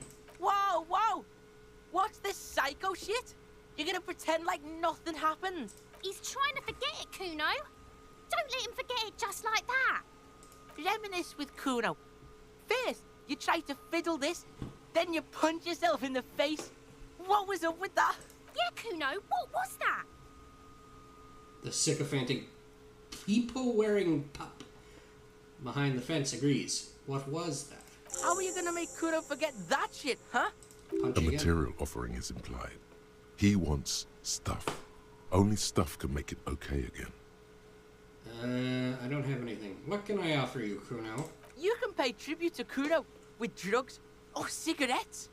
Get Kuno to like you again. Some giant-ass wheels would be nice, too. Okay. Well, that's a side quest we're probably not gonna fucking see the end of. Hey, you! I'll die before I squeal, pig. Hey, kid! What's this kid shit? Fucking mind games. I'd rather die than squeal. Get the fuck out of here, face. You got done. Talk to me. So it's a girl. Interesting. Well, I've exhausted dialogue options with you. We already did the dirt part.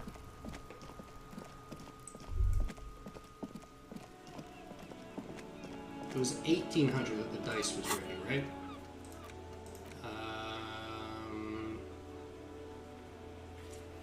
No, it was 1900. Fucking God. Can I go to bed? Can I just tell Gart, hey, open the door, I need a nap. Just real quick, can I just have a little, have a little nap? You know, just a gentle little, a little Betty bye, just a little one. Hey, Gart. Can I help you? Gart, I saw another thing at the Whirling. Another thing? Great. I love those. No, I didn't. I lied. Bye-bye.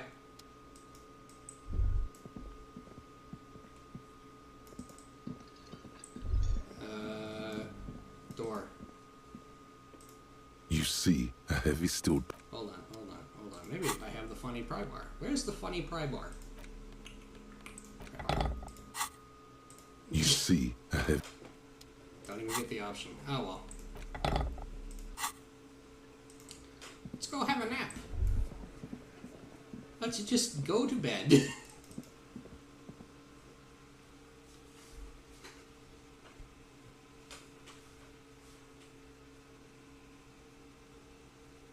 Surely it'll let me. Right? Well, if not, we'll have, there's probably something we can do in the room. Let me go to bed. The bed is still cold from the broken window, and not too inviting. But it's yours. You've earned it. Well, no time to rest yet. Damn. Let's look at the mirror. A mirror hangs on the bathroom wall. In it, your face, adorned with the expression. Interfacing. We need the chain cutters, and we need to level up interfacing so we can even try the check again. Where is it? It's in here, right? So for interfacing. Hello. Level you up. Thank you. So close. Give me you. A mirror hangs on the bathroom wall. In it, your face, adorned with the expression. Yeah. The faucet is quite terribly mangled, but you just might be able to twist its parts into place. You handle the chain cutters deftly, applying just enough pressure. The faucet regains a recognizable shape. The steam stops. Rad. Told you that you needed those chain cutters. Everything is connected. Everything has a purpose. The mirror begins to clear slowly without you having to wipe it. Alright. Now let's go quickly equip all our clothing that gives us fucking electrochemistry boosts. Let's take it all off. Except the bag. Bag can stay.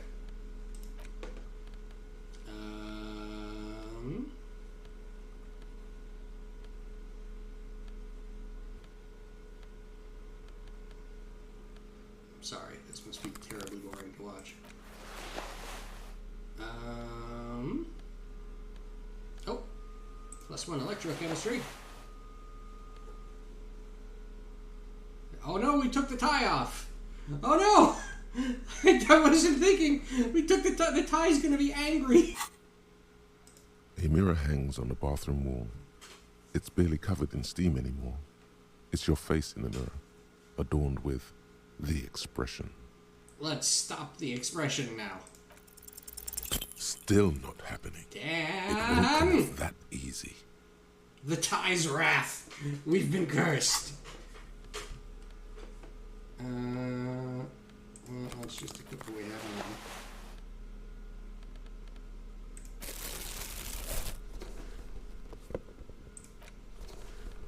on. Shoes. And I get more use out of these things. I love how terrible we look.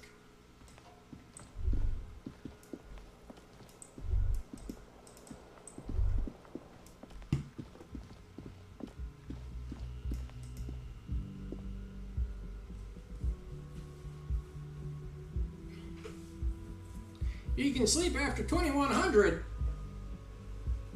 Fuck. It's so late.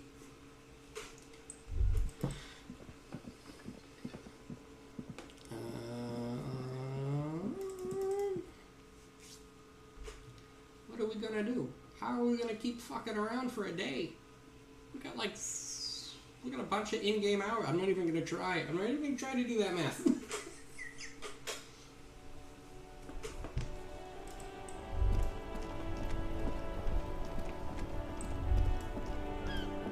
Something new to say? I realize this is terrible. Make way for the master poet. I heard that one of the drivers is a woman, but I don't think she's here. Do you know anything about this lady driver? I don't want to talk about that. Oh. Why? Do you know something? What is it? I don't mean to pry, but I need your help. She may be involved with the drug business. Yeah. That's suspicious. Baby Driver. That was a good movie. Yeah. Why? Do you know something? What is it? Man, I was hoping it isn't going to be her. All I can say is, she isn't around here anymore. She isn't some evil drug trafficker. And I don't know where she is. I asked you who's conducting the drug trade, and you said you didn't know. Now you're saying you do. I didn't, man. I told you I was hoping it's not her. That she wouldn't be mixed up in it. It's true. We would of course lie. But a kind heart is tricky. Bah. Emotional rhetoric. He knew something and he didn't share it with you. That's a fact. Who is this person? What's her name? Thank God I don't know. People here call her the Lady Driver. She kept her name a secret. From me too. Now I see why. Who is she to you? A friend? An acquaintance. I don't know. She was the only person in this damn jam I could talk to. She's someone I don't want to rat out to the law, okay? Okay. What does she look like? A youngish woman. Gruff, but in a cool way. What cool? What cool? What cool hair? Oh. What color hair? Blue and violet. Oh. Died. It was violet when she got here. Blue before she went. Then she may have dyed it again. Okay. When did she leave? Damn, I don't want to... Please just let it go. Whatever she did, it can't be that bad. She's not a bad person. I know that much. I can't just let it go. It's part of a police investigation. That's how it always is with you, isn't it? All part of the investigation. The girl's troubled. If you hunt her down, she may not survive it. I can't have that on my conscience. You said she's troubled? How? She's got the darkness in her. Oh. That young person's darkness when you think it's all over. And you're looking for a way out. She shared this with you? Yes. Which is why I don't want to snitch on her. She got snake powers. Yeah. That was exactly what I was thinking. It's like, how do I work the darkness in? How do I work the best PS3 shooter ever made? The Darkness 1? The best PS3 shooter ever made? I'm lying. That game's trash, but I love it. It's not snitching. It's just a few questions. Come on, man. Life is just a joke. I was told everyone's afraid of her. You're not? I heard the rumors. I saw the other drivers looking at me strange when we talked. And she told me, too, that she's had a violent life. But I wasn't afraid of her. More like for her. Did this violent life include drug trafficking? Well, it looks like it did now.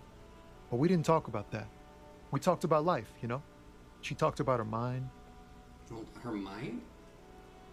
When she left, did she leave her lorry behind? No, we'll ask about her mind. The way it worked. The trouble it was giving her. Well, I'm glad I made the right choice here, because the other question is right here. When she left, did she leave her lorry behind? Fuck, man. Go grill someone else with these questions, okay? No. There are plenty of drivers here who couldn't stand her, or were afraid of her. They'd be more than happy to rat her out. He's right. There are other options. The raceman, for one. The raceman. Wait, this guy says they're friends, then acquaintances, and he's okay with others ratting her out.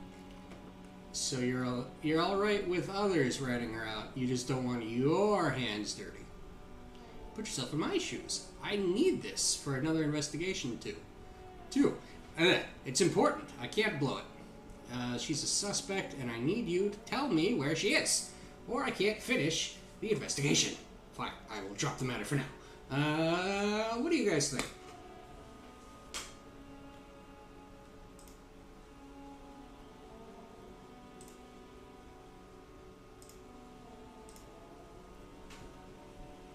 Yeah.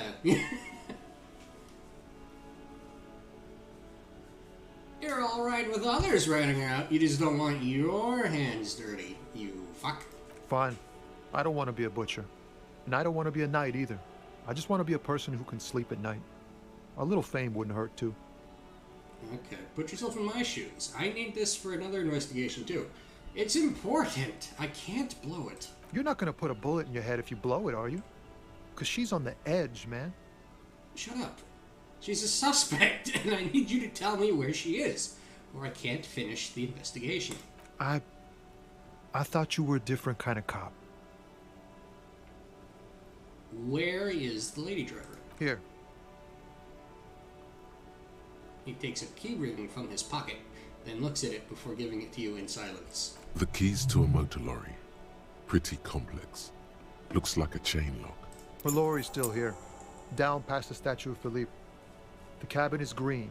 You can get in there with these. That's all I know. You said she... Or actually, I guess he didn't.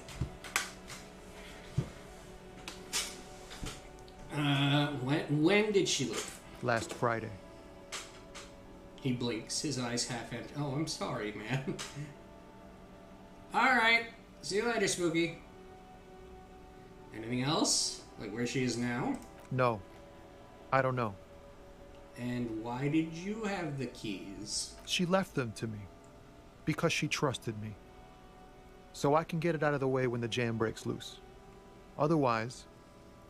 He doesn't finish the sentence. The other drivers would have to break in there to get the machines moving. And they would find what's hidden inside. Something incriminating. I'm sorry I had to do this. I bet you are. Hey, come on. One more thing about something else. Nah. I need to think my own thoughts now. Pray forgiveness for my sins. Go check your cabin. I hope it gets you something. Help someone.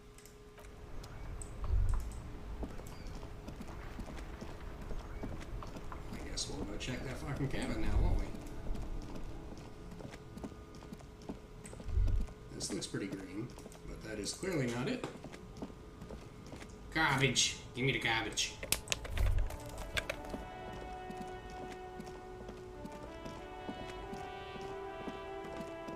Past the statue. We are way past the statue.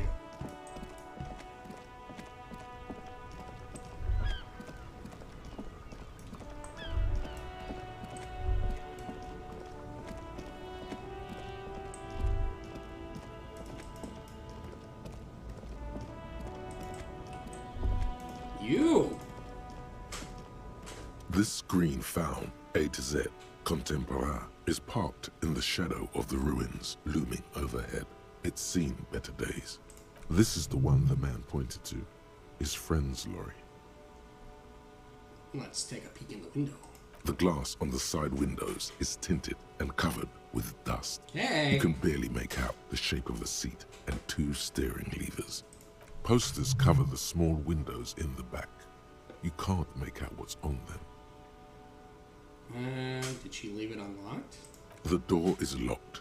The handle looks shiny, like it's recently replaced. There's no pick in this lock. The owner has put special care into it. It's a recessed design. Okay, well, luckily we have the key. You push the key into the lock and turn. It makes a cracking sound. Then the door pops back a few centimeters. You can just... The smell of cigarettes and perfume welcomes you. The cabin inside is plastered with old movie posters. Actresses smile from the walls. There's a radio transmitter in the front and a toolbox tucked under the driver's seat. Some tools lie scattered near the pedals. Ah, I see, I see. Are there any tools that we could perhaps steal from this cabin as well? Spooky! Yeah, you missed him. He left. I'm sorry.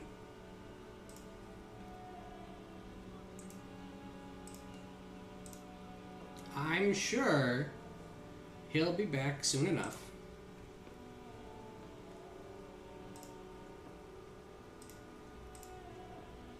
There's something odd about the passenger seat.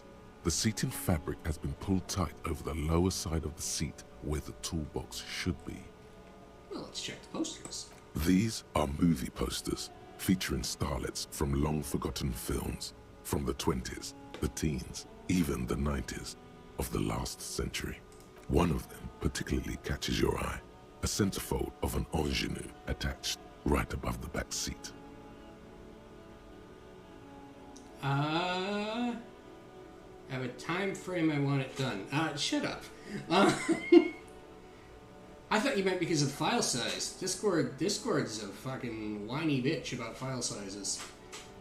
I can send you to like a website that's got a good file dump, though, so you can just send a link instead. I keep winking. I'm not meaning to wink. It's picking up eye movement that isn't happening.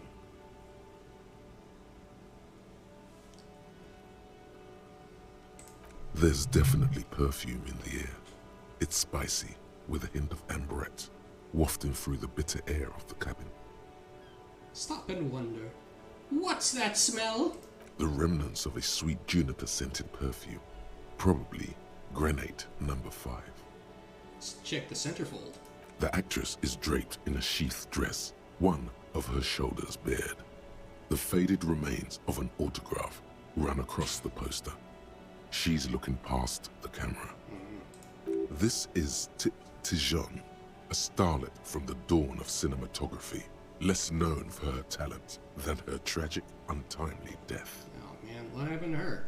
She wasted away in a drug den called Door to the River, not far from here on Boogie Street, a mixture of cocaine and morphine.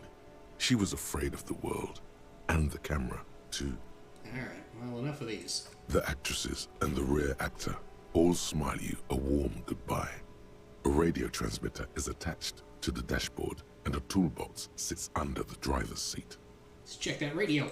Looks like the frequency dial is absent. It requires a key to work, but the key has been removed, likely by the missing lady driver. The peculiar frequency tableau indicates that at least 128 stations have been saved on this radio. Wow. It has to be an advanced model to fit so many frequencies next to each other without blending them together. What about the Speed Freaks FM? Is it one of the same stations here? Doesn't look like it. Oh. Why would anyone need so many radio stations? Unclear. Yeah, well, thank you. Is there anything I can do with this radio? Not without the dial key, no. Well, back to the cabin then. The smell of 1,000 cigarettes some dead actresses, and a rusty old toolbox under the seat. Let's check the pedals. You wedge yourself under the steering wheel to get a better look. Seems like the few tools lying around here, a hammer, a pair of pliers, a rusty wrench, have been casually thrown there by the disorganized driver. But one odd detail does catch your eye. A piece of sandpaper has been glued to the throttle. What? Sandpaper adds extra grip. The sandpaper would also rub off the pattern on the driver's right boot sole. Woo! Woo! Matching one of the footprints found from the crime scene. I'm sorry. Which means that the missing lady driver was present at the lynching. That was so high-pitched. I'm so sorry. I don't know. Maybe the noise gate got it and I didn't fucking destroy your ears. And she's also the one running the drug trade. What a handful. First the drug smuggling, now this. How deep does this rabbit hole go? Well, I guess it doesn't matter much. What a handful. You've identified one of the footprints, but there are still 7 to go. Alright. Back into the cabin. The movie stars are still smiling from the walls, but there's something strange about the passenger seat. The radio transmitter sits on the center console, and the pull-out toolbox lies hidden under the driver's seat. Some tools lie scattered near the pedals. I see. Let's peel off the covering on the passenger seat. Voila! A stack of neatly folded papers has been stashed behind the seating fabric. You see 3 maps depicting a large metropolitan area. It's Revachol. Some of its routes and highways have been outlined with a pen. Let's fold open the topmost map. This large map displays the elevated motorway called 881. The intake leading to Martinez is marked with a blue X. There's another X on the off-ramp at a place called the Old South. Toll booths at the intakes are marked with a circle.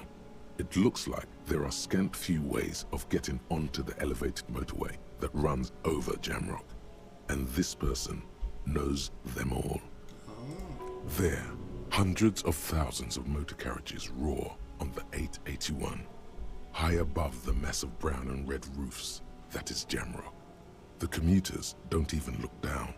The world ceases to exist outside the windshield. Where does the road lead? To Kuro, through the middle-income neighborhoods there, by the river, and then to Stella Maris and La Delta for work, while the men and women of Jamrock scuttle to their fates below the road. Okay. What about the second map? This municipal map from the 30s displays a complex system of storm sewers underneath a sub-district called the Pox, old military hospital, right adjacent to the 41st precinct. Wind rips through the empty hallways of the once great military hospital, now just a ruin under an overgrown park. Beneath the hospital, great sewer tunnels hum and vibrate with life of their own. What is that sound? The rattle of motor carriages and lorries driving through long-forgotten tunnels, lit by gaslights. Okay. So the third map.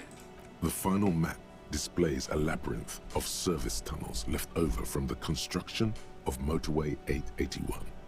A few routes have been marked with a pen, where the tunnels and sewers surface near the eminent domain and a traffic island in central Jamrock by the lake. These service tunnels were probably used during the construction of the foundation beneath the motorway. What does all this mean? The cluttered cabin of the abandoned lorry offers no reply. Okay. Return the sack of papers under the seat. You stuff the maps back under the seat cover. Better not to leave traces of you being here yet. The movie stars look silently by. Okay, let's pull out the toolbox. A metallic drawer slides out from the seat. It's empty, except for a folded newspaper. Okay, let's read that newspaper. It's an issue of Petit Férique from last Wednesday. A piece of paper falls out from its pages. It looks like an article ripped out from a radio enthusiast magazine. Complex mathematical equations explain the basics of something called the Ulan frequency system. Okay. The pull-out toolbox slides back into its nest. The rest is as it was. Posters, a radio, dust on the windows. You close the rusty old lorry door. Your job here is done.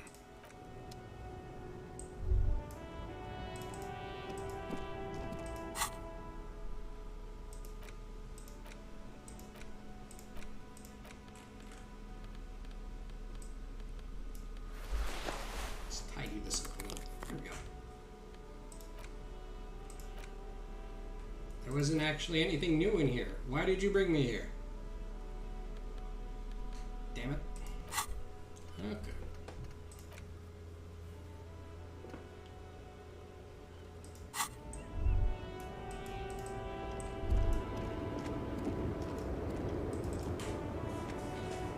The woman is still hunched over the railing, her head swaying to the music, her eyes looking at nothing in particular. Hey. Huh? What is it? What do you want? No, nothing new. See you. Thanks anyway. Get back here. No, over here. No. Okay.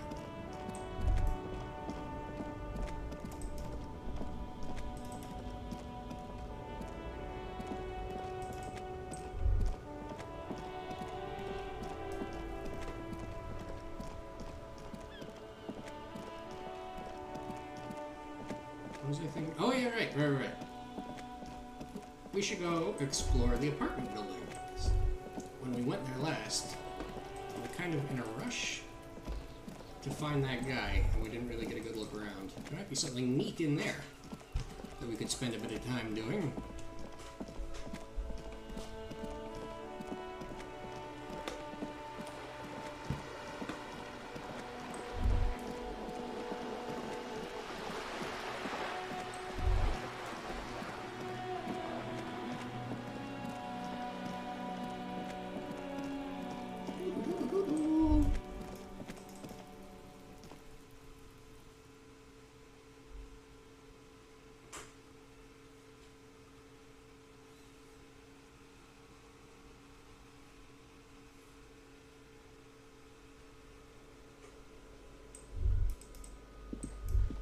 Let's have a look. What's over here? Hello? Oh. Okay. Hello? Oh,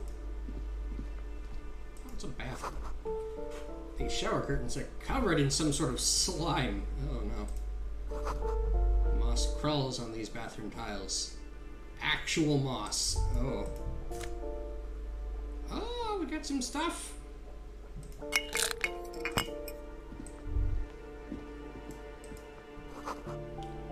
12, a loud rumbling snore comes from within. Boots! Look at all these boots. An old shoe rack, boots, sneakers, and old slippers. These shoes come in 3 different sizes. I see. What's in here? This box is filled with cleaning chemicals. It smells of laundry detergent. Ew. Yucky. Eviction notices and missing pets are plastered on top of each other. Oh. What's this? Someone has drawn a 5-pointed star on the wall. Hello? This door has been closed with a padlock. A chalk-drawn number on the board says, number 11. Let's check that padlock. It's a solid lump of metal, but the shackle is deeply corroded. A solid pair of chain cutters would make short work of it. Give me $30. Yeah, I'll just do that. I'll with my money that I have. Right? Just rolling around in cash over here. I am serious. You said JK. Right there. Or I will. Oh. Oh, you think so, do you? I'll put up your dukes. I'll beat the shit out of you. I'll do it.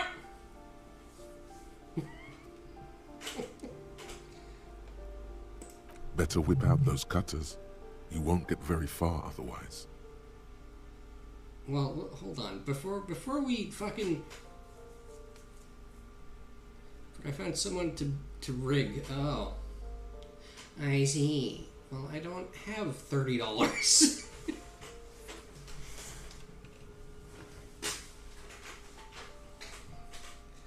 Knock on that door. No reply. Well then, you have left me no choice but to forcefully enter your home.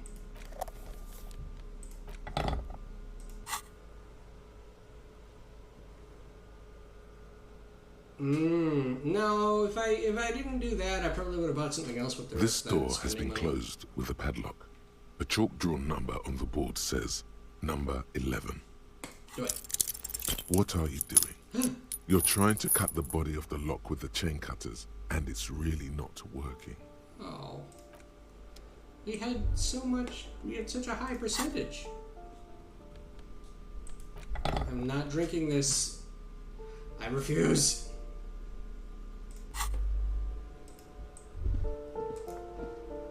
What are you? You hear someone walking around inside, rearranging the furniture. The number on the panel says 10. Hello? The walking stops abruptly, but no one comes to the door. Sounded like a woman. A woman's shoes. How would we know that? Knock again. A poor communard, from the looks of it. The room is barely bigger than a closet. I didn't... That's not what that says. This time the steps come closer. Who is this? Demands a female voice, very intense. This is the police! Open up! Do I have to open the door? You hear the clacking of heels again on the other side. Walks right up to the door. Her tone is now getting to a defensive edge. Ooh. You have a warrant? I'm not obligated to open the door if you don't have a warrant. Knock, knock. A poor communard, from the looks of it. The room is barely bigger than a closet. This time she steps closer. Who is this? Demands a female voice, very intense. Who? Open the door! Fine. Jeez.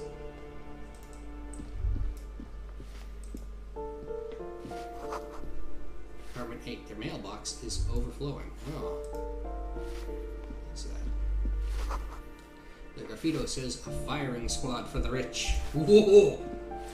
Hello? Give me a moment. The cleaning lady still has to... Or it still seems to be having difficulty breathing. Who are you? I'm no one. Just an old woman who cleans these hallways. You live here? If you can call it living. Damn. I have a little room upstairs right next to the coal room. Yeah, I could do that. I could do a ringing stream. Why not? I mean, I might. Yeah, no, I could do that. I need to. Yeah, I could do that. I'm upstairs. It's barely bigger than a closet, but I don't complain. No, I have my bed and my aching bones to keep me company, and that's all I need from this world. Come on. And all she gets, too. The coastal wind beats down hard on the coal room door outside. Splashes of waves make the balcony slippery. She hasn't spoken to anyone for a while. Even her sentences feel rusty. I have a few questions about these apartments. Ask away, policeman. Is one of the residents on a vacation? Their mailbox is overflowing. People come and go. I don't keep an eye on everyone. Alright. Do you know who lives in apartment 10? No one lives there. It's been empty for months. But I talked to someone through the door. Impossible. I would know if someone had moved in there. She pauses on. We got a squatter. We got a squatter! Maybe it's those countercultural people again. Breaking into a house like it's a public space. You're a policeman. Be good and take a look, will you? I'll go have a look. I'm not going to evict them if they are a squatter, but I'll go... Oh. I'll go have a look-see. Great. Young people. They're worse than rats. You know, always littering the hallways with trinkets and empty beer cans. Who lives behind the padlock door? Oh, that one is a scientist, a future scholar. Suddenly, the old lady's face is beaming. Ooh. I think he studies astrology at the community college. Education's good. I always tell them to study. Astrology? Something to do with all those stars around his door. He asked me to leave his drawings up on the wall. Are you sure you don't mean astronomy? That's what I said. Astrology. Oh. Uh-oh. What can you tell me about Cindy? The artiste? Nothing I can do about her, I'm afraid. She ruins the walls faster than I can clean them. Still... She leans on her broom. She leaves an old lady to her business. More than I can say for others. Shut up. That's all, thanks. Oh, Alright, thanks, I'm off. Where's this balcony? Does this lead to the one with Cindy on it? Can I go intimidate her? Like, hello, graffiti artist. I found my way to your physical location. I'm gonna beat you up.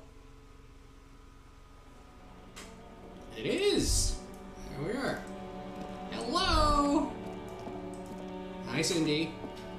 Ooh, the piggies have learned how to saunter up staircases. I didn't think you could do that with hooves. But here you are. That's right, we've evolved. You're in trouble now, little lady. The cops don't like closed doors or unreachable perches. Or people having high ground on us. I don't have time for this. That's right, we've evolved. Yeah, I can see that. Cool mutations. That smell coming from her paint bucket. It's not paint. It's heavy fuel oil. Hey now. Red-dyed heavy fuel oil is only used in government vehicles. Or at least that's the idea. Is that government fuel oil? What did you think I was using? Aquarels? Sucked it out of a cop's fuel tank myself. Back in Jamrock. Fumes are bad for you, okay? You better hand it over. That's some clever cultural commentary. Fumes are bad. Something to think about next time you're driving around in your pretty little piggy carriage. Cindy, I need some paint and your brush, too. What for? I'm doing a renovation. It's boring, but necessary. For my motor carriage, we're going undercover. The apocalypse is coming. I need to warn people. For art. It's for art, okay? For art. Of course. We gotta go paint that wall. We found that beautiful wall that we freaked out about. Our artistic endeavors, of course. Well, if it's for art, but what kind of art are we talking about? Everything is sad and shit. And we need art to make it okay. Just give me that brush. Grand art. Art deluxe. The artiest. The most groundbreaking. And I'm guessing she cuts us off. To be honest, I haven't really thought of anything yet, but I'm sure I will. Everything is sad and shit. We need art to make it okay. No, grand. We're big, we're fancy. Let me stop you right there, Piggy. You have no idea, do you? No idea. No brush? Fuck off. You'll see. You will all see and tremble. To crush a man's dreams like that. I hope you're happy. Cool, no rush then. Not a problem. No. You'll see. You'll all see. Yeah. Not gonna hold my breath, Piggy. You look like you'd suck. Everything, really. Hey, come on. Conceptualization. Do you have a skill point? Nope. And this conversation is over for now. See you.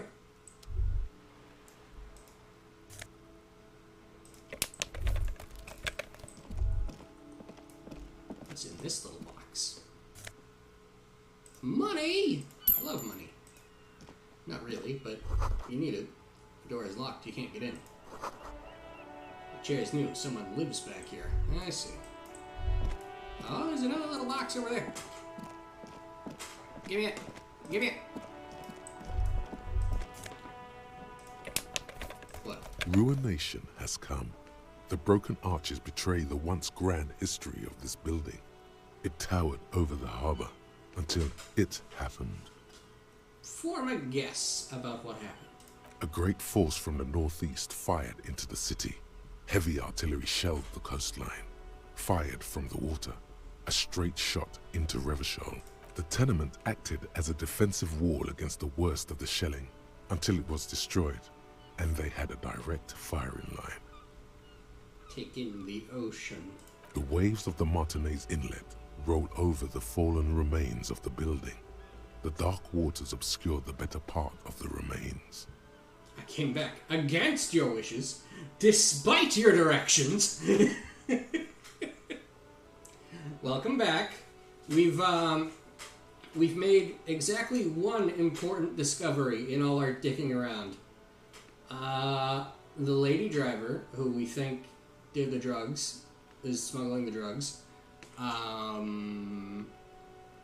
uses sandpaper on her like lorry's gas pedal, which we've come to the conclusion means that she probably scraped the texture off the sole of her boot.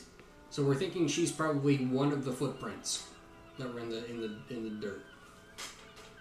Oh yeah, exactly. Look at the ruins in the water. Those arches acted as support for something greater than what you see now. Only 3 stories stand where 9 to 12 once did. Restoration has failed. What the shelling took out was never rebuilt. Underwater, iron helmets have sunk deep into the sand and the mud. Helmets of soldiers, and their finger bones too, and clavicles, littering the ocean floor.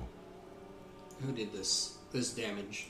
A fleet, the combined armies of Occident and Grad, with Mesk volunteers, a 5-nation army, hundreds of vessels.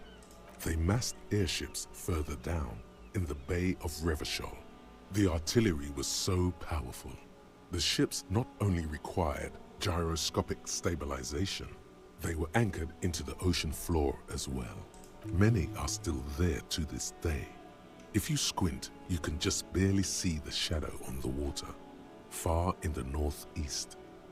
Cannons still ready to placate Revachol. Coalition warship Archer can shoot 50 shells a minute on 20 co-aligned archers. They will reach the city in 58 seconds. Time to go. Oh boy. What do we got? Oh yeah, we have a bottle of alcohol that we picked up from a box. I'm gonna see if we can sell this because I don't want that. I don't want it. We're a good boy. We don't drink. We don't drink.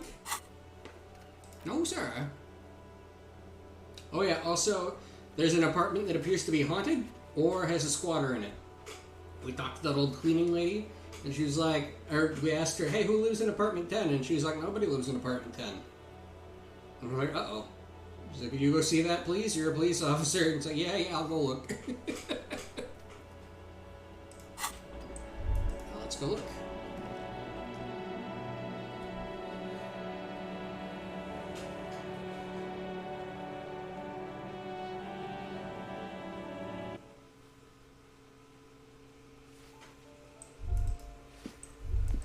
What's over here first?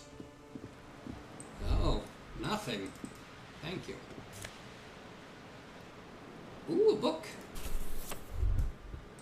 Useful, useful. A shift in temperature. The air chills around you. Dust settles on the stony floor. No, I don't. I would never settle for a stony floor. I require only carpets of the arcadey variety with all the little planets. Rub your sides for warmth. A former architect stands before a slice of window, a room plan in her hand. A cold wave has made the air in the building stand still and frozen. with temperatures falling down to minus 20 degrees Celsius. Ooh, and I know what that means, because I live in Canada, where we use Celsius like real people. Her face is red from the cold. She's breathing on her fingers, clasping the plan. Traces of sadness are visible in her expression. Why are you telling me this? Why are you telling me that I smell that way? I know it, but why are you reminding me? The plan. Faint pencil lines on paper depict the same place, but a missing eastern wall connects the room with the neighboring apartment. Ideas for arranging the furniture have been jotted down. Let me see. I thought I'd include you more. Yeah. yeah, don't worry. You guys, you just hijacked my chat. Don't worry, it's all good. It's all good. Look around yourself. It's clean and empty, with new tapestry embellishing the walls. A standard HB graphite pencil has fallen off a three-legged stool in the middle of the room. I have a sword. I can do what I want. Is that... I'd be shocked if that wasn't a subreddit. Full of those people with their swords. You know those people?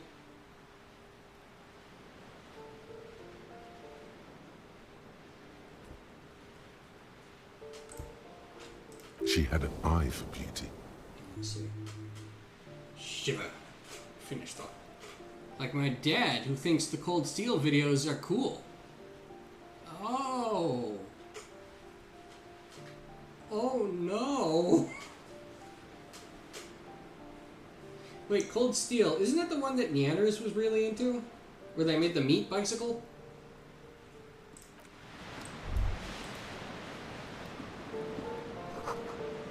Someone has torn down the wall.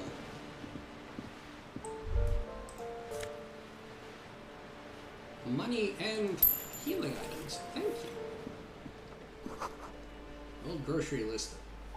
No clue. Cold Steel has chubby middle-aged guy chopping up pickup. Yes, that is that then. Because, yeah. And then they made a bicycle out of some of the meat scraps. That was a good video. The Neanders one. I don't know about their video. This is apartment 10? Which one's 10? Are you 10? Hello? You hear someone walking around inside, rearranging the furniture. The number on the panel says 10. This apartment is supposed to be empty. Did you break in here? Excuse me? Yeah, for some reason this lady doesn't have a voice. Excuse me? Of course not. 10 comes after 9. I'm aware. Did you see a 9? I was looking for a 9. I was like, maybe this one just doesn't have a clear sign. Is there a 9 or like an 11 that I can look at? No. Of course not. There's no sweet talking your way in there. Be official. Thank you, suggestion. I don't need a warrant if I suspect there's been a break-in. And open the door so I can verify your identity. Are you cooking morphine in there?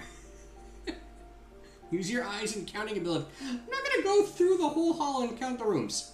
Are you cooking morphine in there? Oh, come on. There's a pause before you hear the door being unlocked. Well, that was easy. Coward, count the doors. No. Hello? You don't look like a squatter. Hold on, I'm thinking what's in here first. These shoes are mine now. Eat that. Satisfied? My name is Marielle Charpentier, and I'm an agent with Martinez Realty Associates. I am not breaking in, as I have every right to be here. The keys, see? She jingles a set of keys in her hand. I don't like the look of you. You look scary as shit, lady. Are you okay? This lady is a fucking lizard person or a clown in disguise. What's up? Oh, I have a skill point. Okay. Boy, there are a lot of different keys there. More than 20 at least. She has plans for your bonds. Bones. Good job, Spooky. Keep it up. Do you want to see my ID as well? You can't legally ask for it, but why not? Want to see my residence permit too? Yeah. Show me all of it. Fuck you.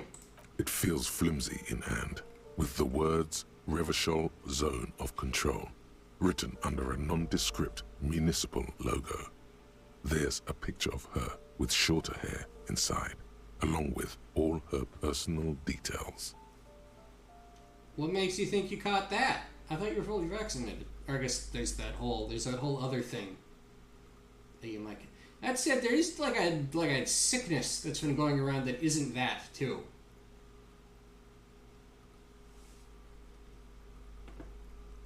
Nice haircut. Thank you. Do you have any questions? I need to be back in Midtown in an hour. What are you doing? Vaccine not work. I know get. Oh no, you poor fuck. So now I got a sore throat and a cough. So is he? I'm guessing if he's feeling that way about that, he's probably not keeping up like social distancing and shit either, is he? What are you doing here? I need to get it ready for the next lease, but as you can see, the previous tenant completely trashed the place. I fuck shit up too. He wears a mask and stays back, but bitches about it every time. Yeah, I mean, as long as he does it, I guess. Like, it is, let's not pretend it isn't sort of an inconvenience.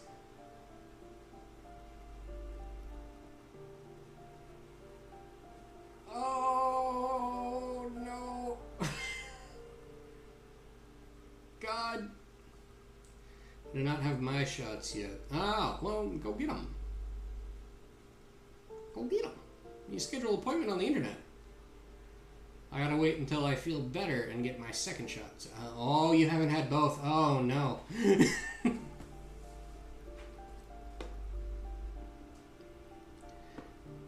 Sounds like they knew how to have a great time.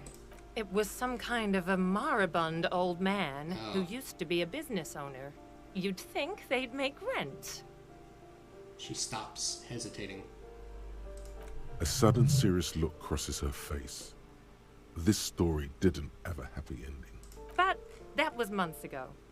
Anyway, was there anything you wanted, or is that it? I'm in a hurry. I glimpsed a foreclosed apartment down the hallway. Oh, that's another huge mess. The former tenant owes us 3 months of rent. 3. We closed the apartment and planned on auctioning off the valuables, but... I appreciate that the voice actress went the extra mile to almost like... It sounds like she's trying to make the same face that the pic, like that crazy smile with the teeth. She's like talking through her teeth. And it's very clear. It's nice. It's cool. Okay, what's this? So far just annoying, but still really irritating to push to get my shit done, and haha, idiots gave it to you. And again, I have no idea how stupid mistakes like this can even happen. But Ron, when he came to close the door, didn't close the neighboring door. And there's a hole in the wall. Oh, good. It sounds fine. Really mild, thanks to the first shot, but man, well, again, that's assuming that that's what you have, right? It might not be that. It might just be a cold. Or something. A hole in the wall. Can you believe it? And then the tenant ran off with his stuff. He's gone. The money's gone. Just like that. The sum must have been puny. My money has also disappeared, I think. It couldn't have been that much money. These apartments look pretty shabby. Let me see how symptoms go. Yeah, fair enough. I mean, check for fever is apparently... I don't know if that's still the big one, because my information might be a little outdated. But yeah, the one that was like, oh yeah, you know, if you got this, this, and this, that could be it. But if you've got a fever, that's a big sign. That's why they're scanning your forehead now. Be like, are you hot? Are you hotter than you should be? Well, it does not disappear from my hands. No, I don't let it. I didn't mean to click that. But yeah, it said my money has also disappeared, I think. Oh, never mind. We can keep going. It couldn't have been that much money. These apartments look pretty shabby. These apartments are perfectly fine. They have gorgeous architecture, a million-real view of the bay, good ventilation, neighbors, life, spark, and they are affordable. I see. I'll tell you, Martinez has a future. In a few years, it's going to blossom with artists and creatives and those radio computer wizards. So wait, what happened with the wall?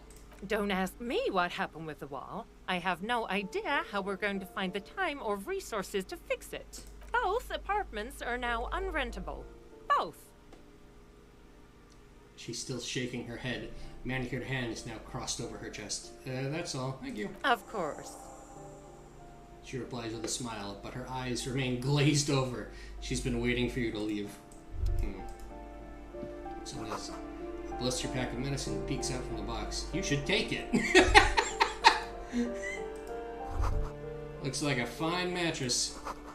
Don't be ridiculous. You can't. You can hear it swarming with bugs. Oh, can we? What is this? Oh no, that's the over-the-counter type. That's fine. I like how she doesn't care. I'll close the door for you too, lady. There you go. You be a bitch there for as long as you want. Now hold on. I saw Chad explode. What's going on? I know fever swings a bit high. Your throat is poo now. Stealing shoes and pills gives no fucks. Yeah, I'm a good cop. Hey. That isn't just a 5-pointed star.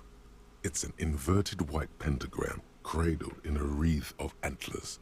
The iconography of communism, in other words. Oh. The star and antlers was developed in the 6th decade of the last century and quickly adopted by Mazov and the communards during the revolution. Even today, half a century after, the star and antlers retains the ability to evoke hope, disappointment, and fear in equal measure. Yeah, right?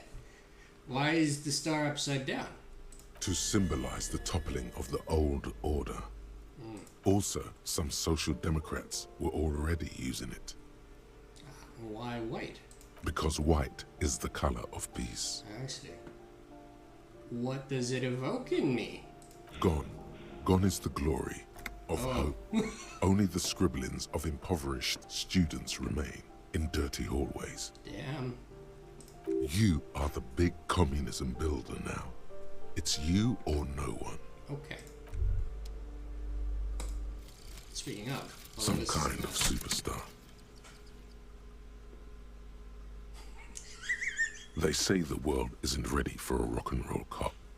No one wants their state monopoly on violence to be mixed with celebrity worship. They claim to know it would be dangerous for detectives to rise to the ranks of demigods and have sexual encounters with barely legal cover girls. Oy. It would be insane, they say. To all this, you say, fuck off and die, in a cool voice. You people have no idea how good these cops are gonna get. They're gonna crack 20 cases a day.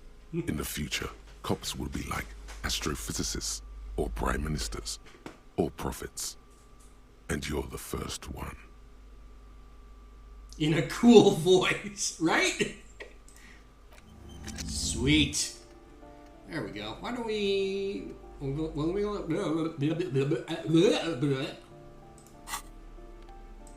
what I would say to you. Indirect modes of taxation?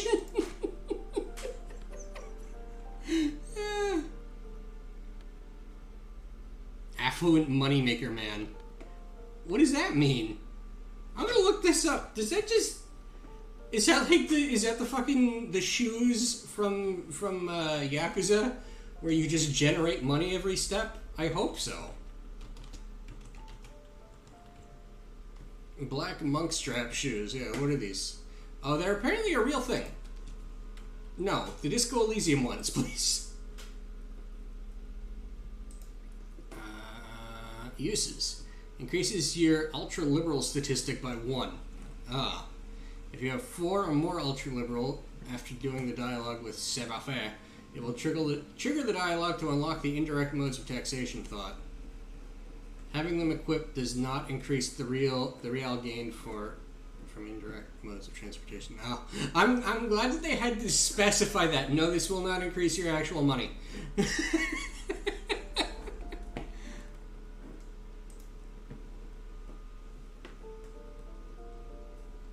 Those are good shoes. I love when walking fills my pockets with nickels. Exactly. That's a good time.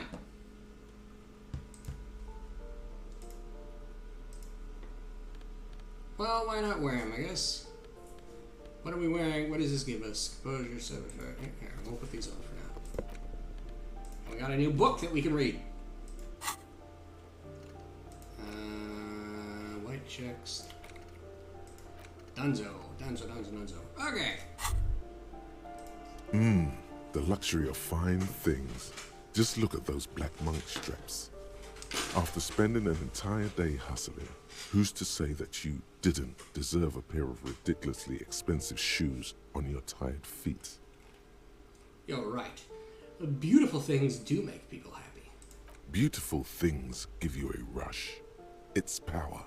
Crafting your style, draping your flesh in silk and leather, deciding how to present yourself to the world. Remember, when they come to take it away from you, you worked for those shoes. Whether you like it or not, wearing these shoes has made you more liberal. Ultra-liberal. Oh. They're either a gateway drug or a booster pack to get you deeper into free market ideology.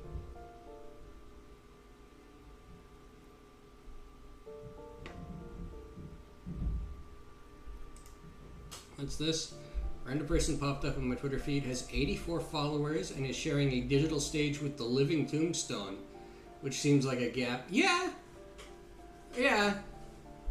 All you really need is one of those 84 to be the Living Tombstone. Or I think the Living Tombstone's a team, right?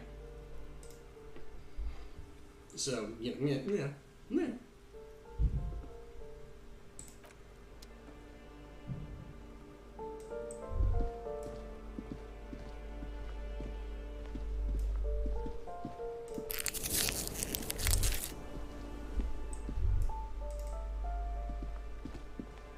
Good for them. That's a leg up and a half. Exactly. Hey! Gotta open this now. This door has been closed with a padlock. Oh, you know what? We're not gonna level up interfacing, even though that's the one that's right in front of us. We're gonna level up suggestion now that we can.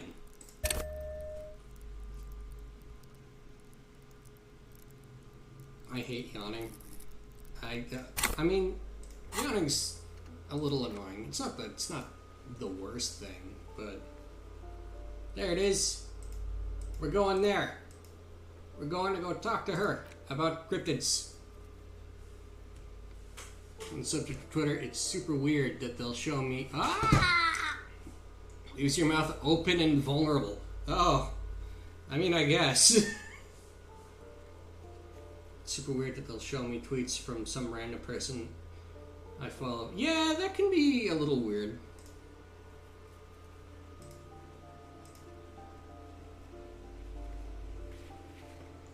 Oh.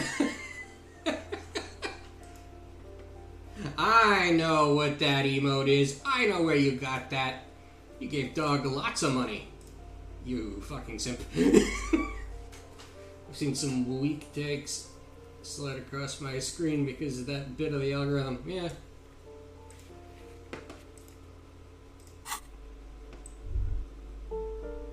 This door has been okay. Now that we've leveled up that stat, why don't we go try to have that fun conversation that we've been trying to get to this whole day? Dog's taking so much of my money. I know. I know.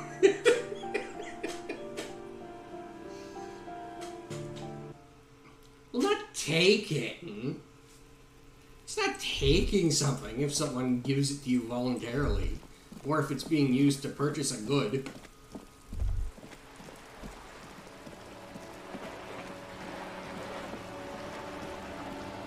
Lena, I can't get there, Lena, please.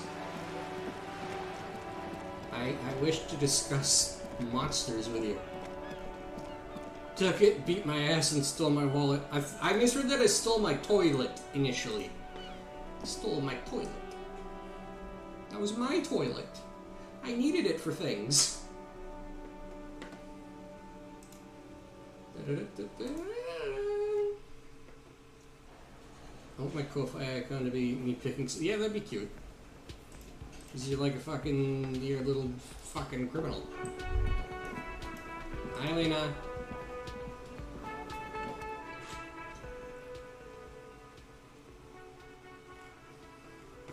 %, please, please, please, please, please. Hold on. Oh,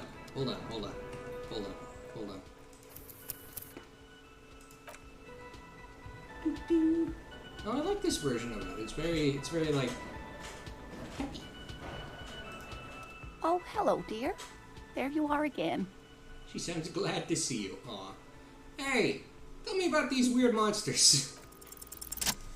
There's really no point in manipulating anyone. She'd be only too pleased to tell you about her work. Go on and ask. Hey, Lena, I'd like to hear about some of the cryptids you've studied. Could you tell me just about a couple of them? Oh, I'd be delighted. Truth be told, I could really use the company too. Oh, what's the biggest cryptid? That would be the Giant of Kokonur. She says as if it's common knowledge. The giant lives in the most arid parts of the vast Kokonur Desert in South Samara, casting a strange light across the barren wastes. Wait, what do you mean strange light? Mirage or psychogenous luminance. Oh. She does not elaborate the nature of the luminance any further. And how big is it? No one knows for sure. It is like an awful mountain appearing from below the horizon and expanding to cover almost a third of your field of vision. Is it dangerous? The towering luminosity of Kokonur is a bad omen in local folklore. Some say it's a fata morgana, others, fate unimaginable. That's what makes it so peculiar. A species surviving at the very limits of scientific law. The Giant of Kokonur must be the largest animal the planet can support. A fat Morgana? Gotta put the cat food away. Morgana doesn't eat cat food. He eats sushi and sometimes cat food. What's his name? Sojiro. Sojiro gives him all the cat food. Not when you're looking. Yeah. There are limits, you see, to how large a metabolism an ecosystem can beget. Some say a gravity anomaly below the Kokonur Desert might allow the creature to grow to these gargantuan sizes. Gravity anomaly? Digging it. Digging this parascientific stuff right here. Yeah. What's the tiniest cryptid? Oh, by the way, part of the reason I was so excited to do this while Kim's away is because if you have this conversation while Kim's here, he only lets you ask about one. What's the tiniest cryptid? Cryobacter catlensis. She answers immediately. Cryobacter catlensis? Kim is such a spoiled word. Unicellular bacterium that was discovered in one of the northernmost points of Kotla on the Boreal Plateau by renowned geologist Caitlin Mijanou some 70 years ago. What's so special about it? The bacterial colony Mijanou found had remained alive while frozen in ice for longer than anyone could reliably estimate. Certainly from before recorded history. Mijanou disappeared shortly after injecting herself with the bacteria she had brought back to study, no doubt in hopes of prolonging her own life. That doesn't seem like a good idea. That seems like the worst of... What? Wait, she injected herself with it? Yes. The bacteria had survived in the ice since times immemorial. It is not hard to see where she could have gotten the idea. You mean there is an immortal geologist wandering the world? Yes, and she's quite mad, too. After she treated herself with the bacteria, she stopped aging, but also became increasingly eccentric and irascible, so that even her oldest friends were forced to pull away. We can assume that she has been living somewhere in the wilderness for decades now, all alone except for the Cryobacter catlensis coursing through her bloodstream. What's the most dangerous cryptid? The Gnome of Jeroma. She pauses for effect. The Gnome of Jeroma. That sounds terrifying. Oh, yes. None of its victims survived. Grieving relatives never even found their bodies because the gnome's venom dissolved organic tissue. Oh. What? What did this cryptid look like? It was reportedly a small creature with webbed fingers and a protruding forehead and a gangly little thing. Quite scary to look at. A couple of campers found it when it was already dying. They heard an odd wailing in the woods and followed the sound. They were scared and wrapped it in tarpaulin to suffocate it. It still took the Gnome of Jeroma an entire day to die. Are there any photos of it? Alas, no. And the first scientist who got his hands on the creature's corpse put it in a jar of formaldehyde, thinking that would detoxify the gnome's venom. Instead, all the venom leaked out of the creature's teeth and into the surrounding liquid, dissolving the creature itself. A poetic end, perhaps, but a real loss for science. She says, mostly to herself, huh.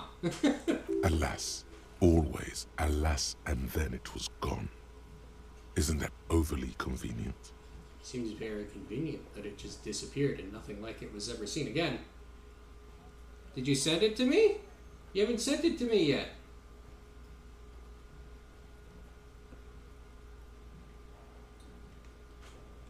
I'll play until we reach the end of the day. We gotta go get the dice, and we gotta go try to meet the guy on the balcony.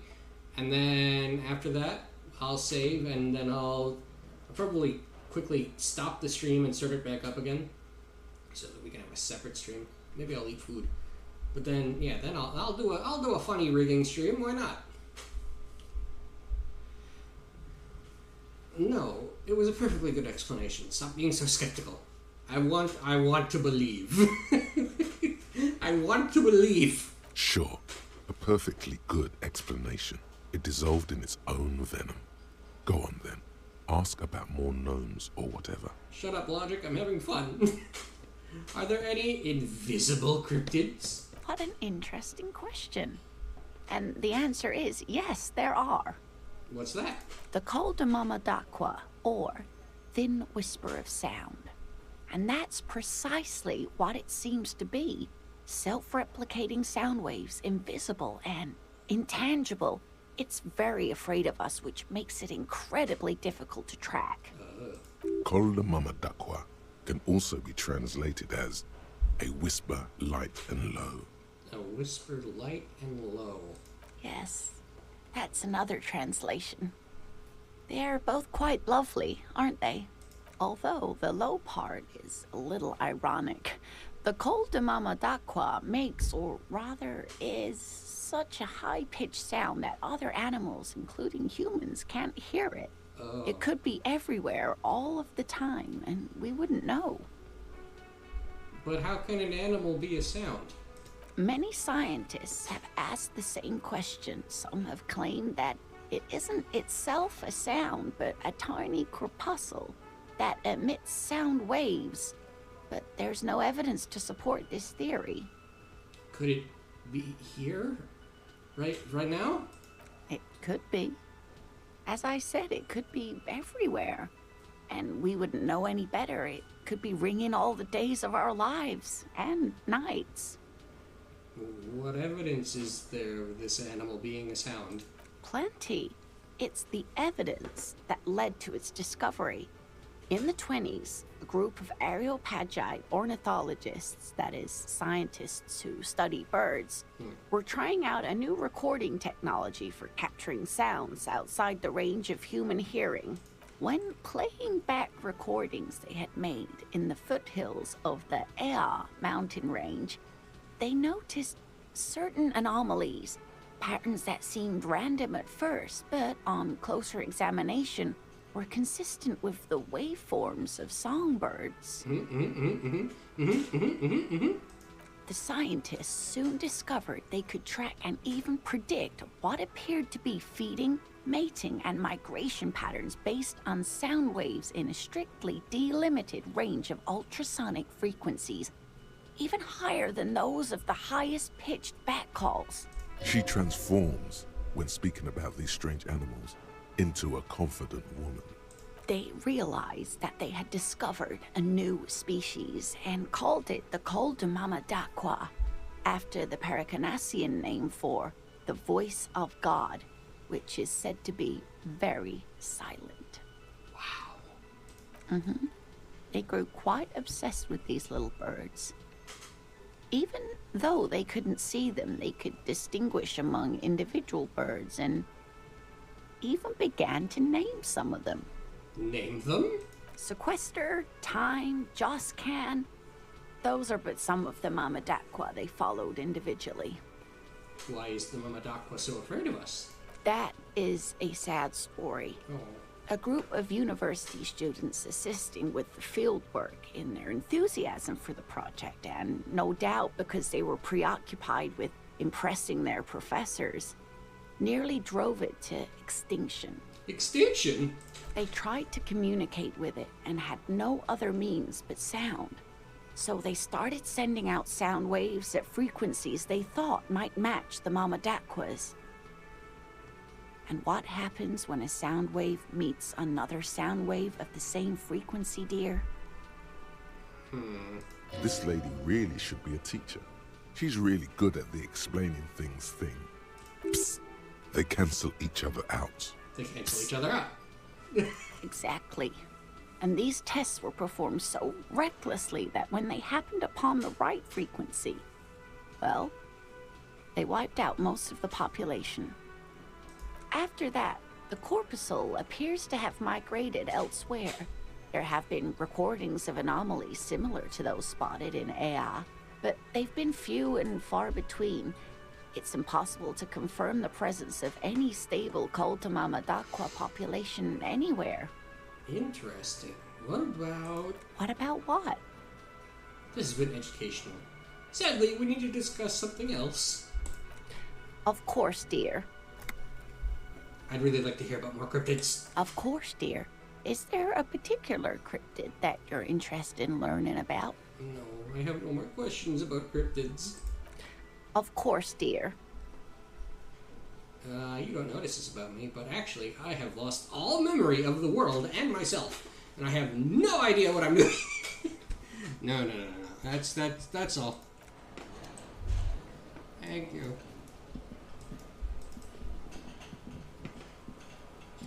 So we have one more in-game hour before our dice will be ready.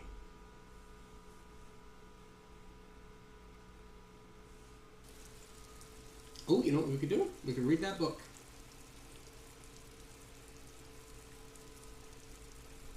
Because the books in the loading screen tips even are like, yo, books will pass the time like fuck.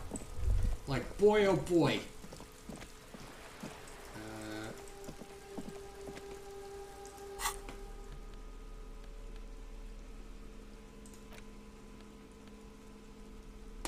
In your hands, you hold 16 Days of Coldest April by Yekatina Dar.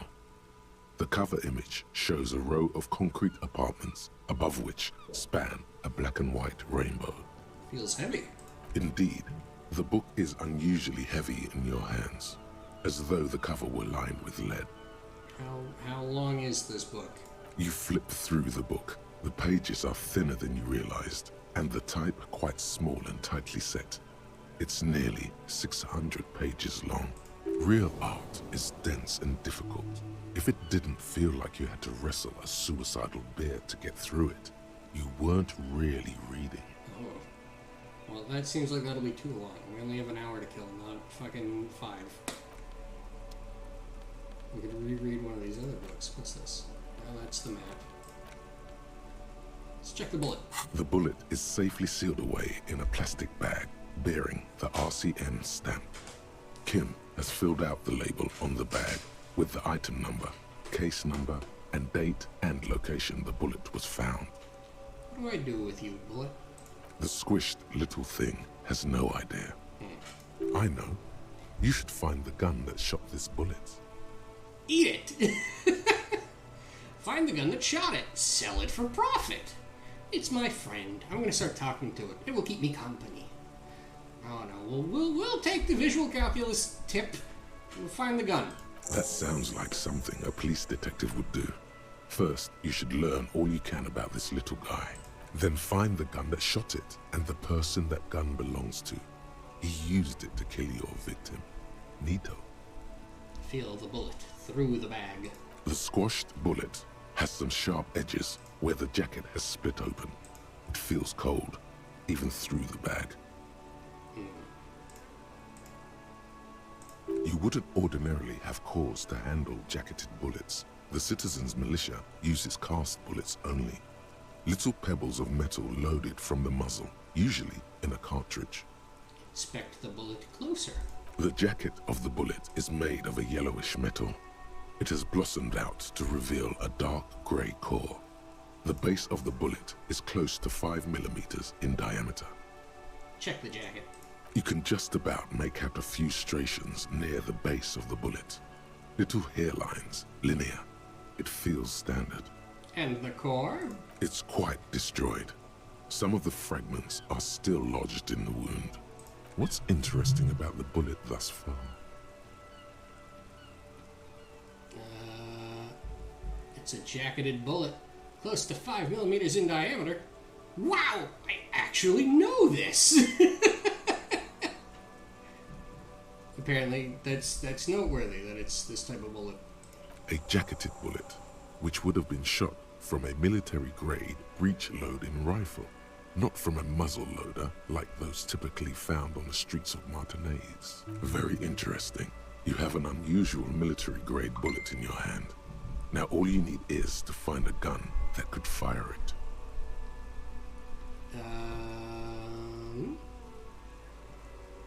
Oh, it's white. Let's take the check. Nope. You can't remember what happened last week. What makes you think you're going to remember arcane firearm models? Damn. Alright, the bullet has nothing more to say.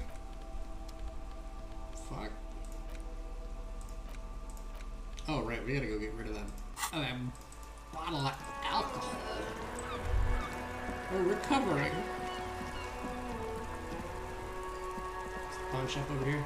Excuse me, fellers.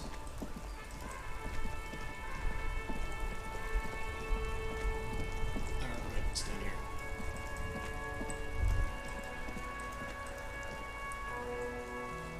Come on.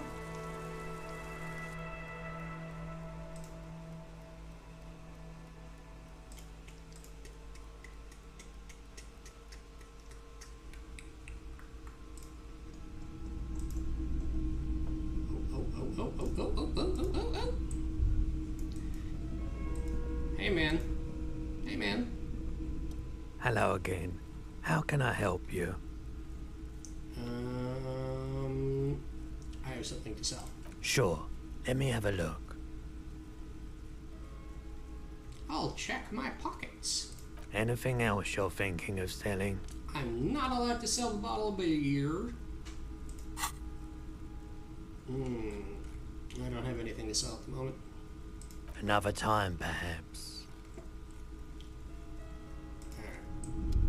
Let's look around in here. A typical Martinez streetlight sits among assorted floor and table lamps. How dare you? How dare you? How dare you? That's all I have to say to that. How dare you be so incorrect in my chat where I can perceive it? How dare you?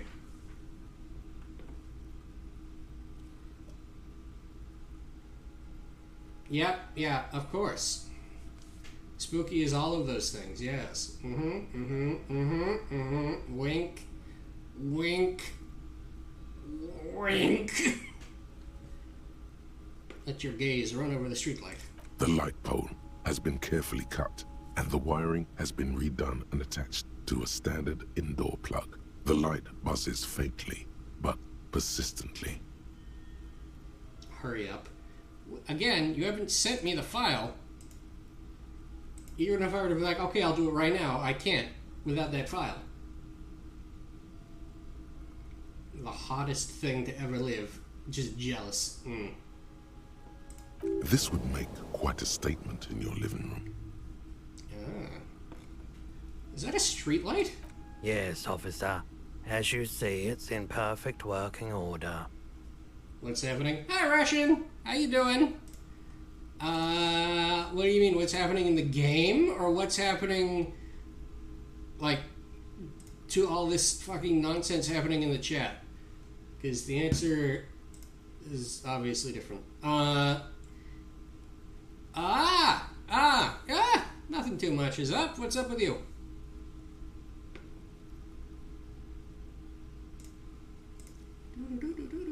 His manner is casual, but his speech is careful, measured. He wants you to know that he has nothing to hide. Chilling out. Fair enough, fair enough. It's always a good time. Where'd you get the street light, sir? It was brought to me to be altered. I see. The light's buzzing resembles the purring of a cat. It seems very much at home here. How much for the street light? 700 real. Oh, fuck. A bargain, I dare say. Are you out of your mind? There's one just like that on every corner. Even taking into account the risk of obtaining the light, that seems a bit steep. 700 sounds about right. I imagine it wasn't easy sawing off that street lamp.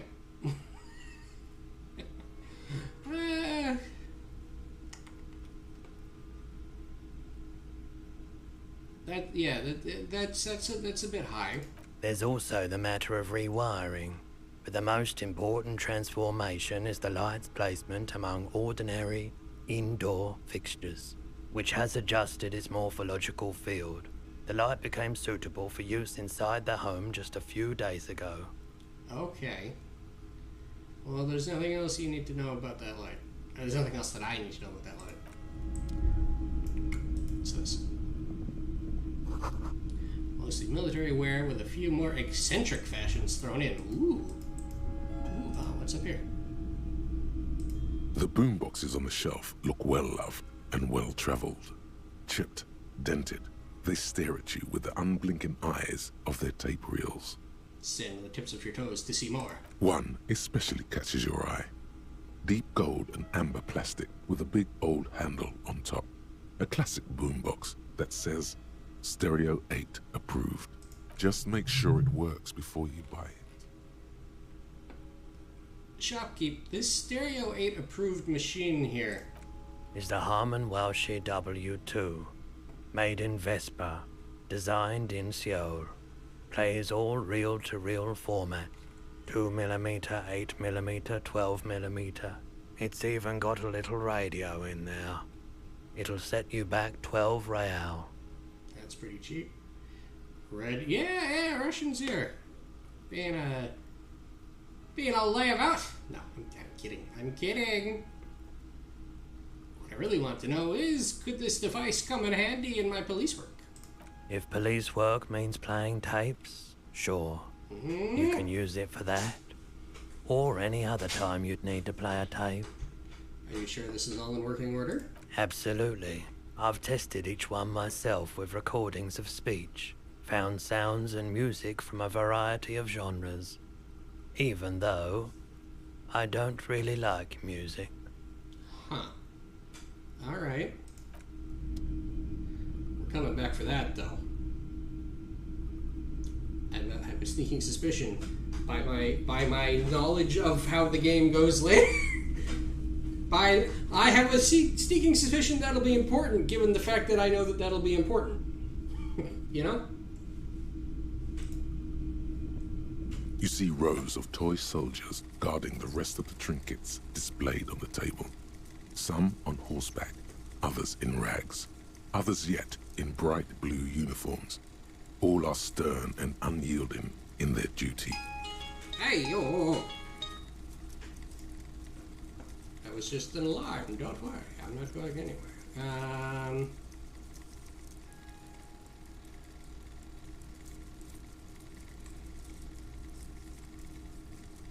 There's something that I missed in chat, I think, right?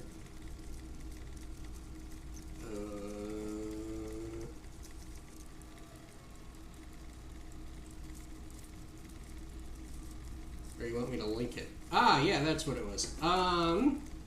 Just on Discord should be fine. I'll get that sorted out later.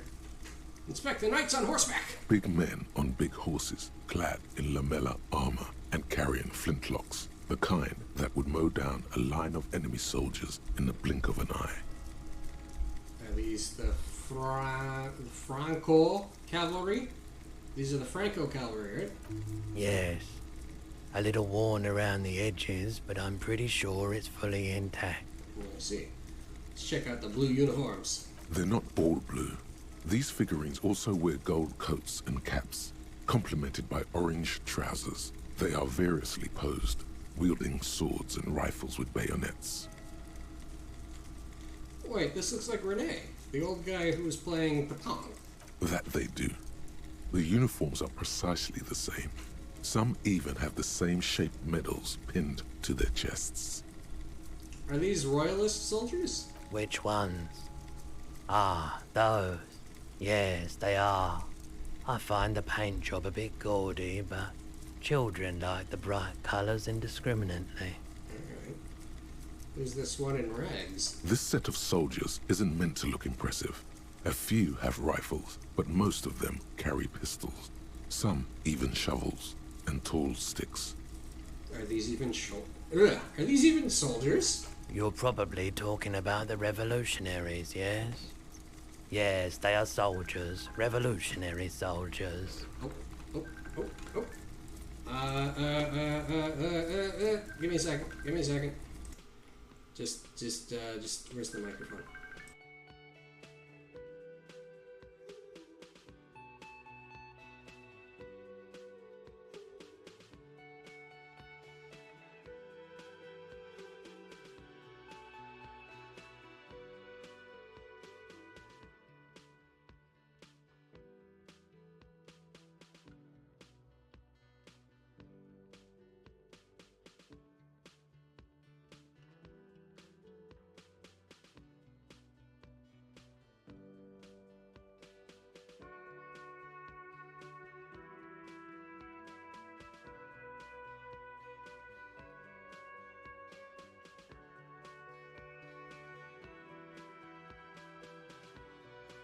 Sorted. Okay.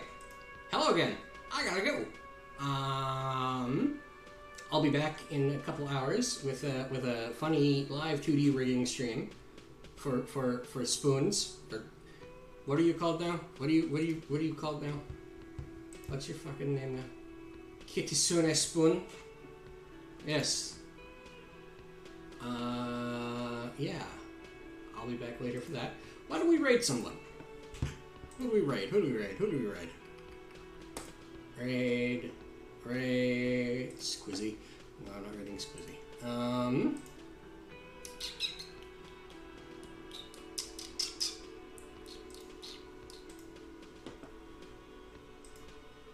Who do we got? Who's low on the list?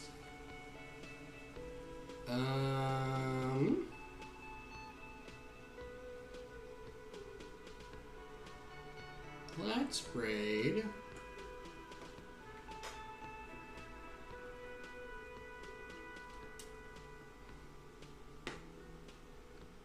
I don't even know. Everybody here is such a big deal. Everybody on my list is such a big deal, they probably wouldn't even care. Oh my god. You know what? Fuck it. We'll raid world famous voice actor Casey Mangelo. They're cool. They're playing GoldenEye. Knowing them, they've probably modded their voice into the game, because that's just how they spend their time, is just doing that. So we'll go see them.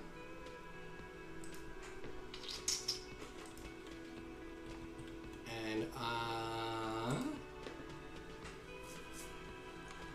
I'll see you all again in, like I said, a couple hours.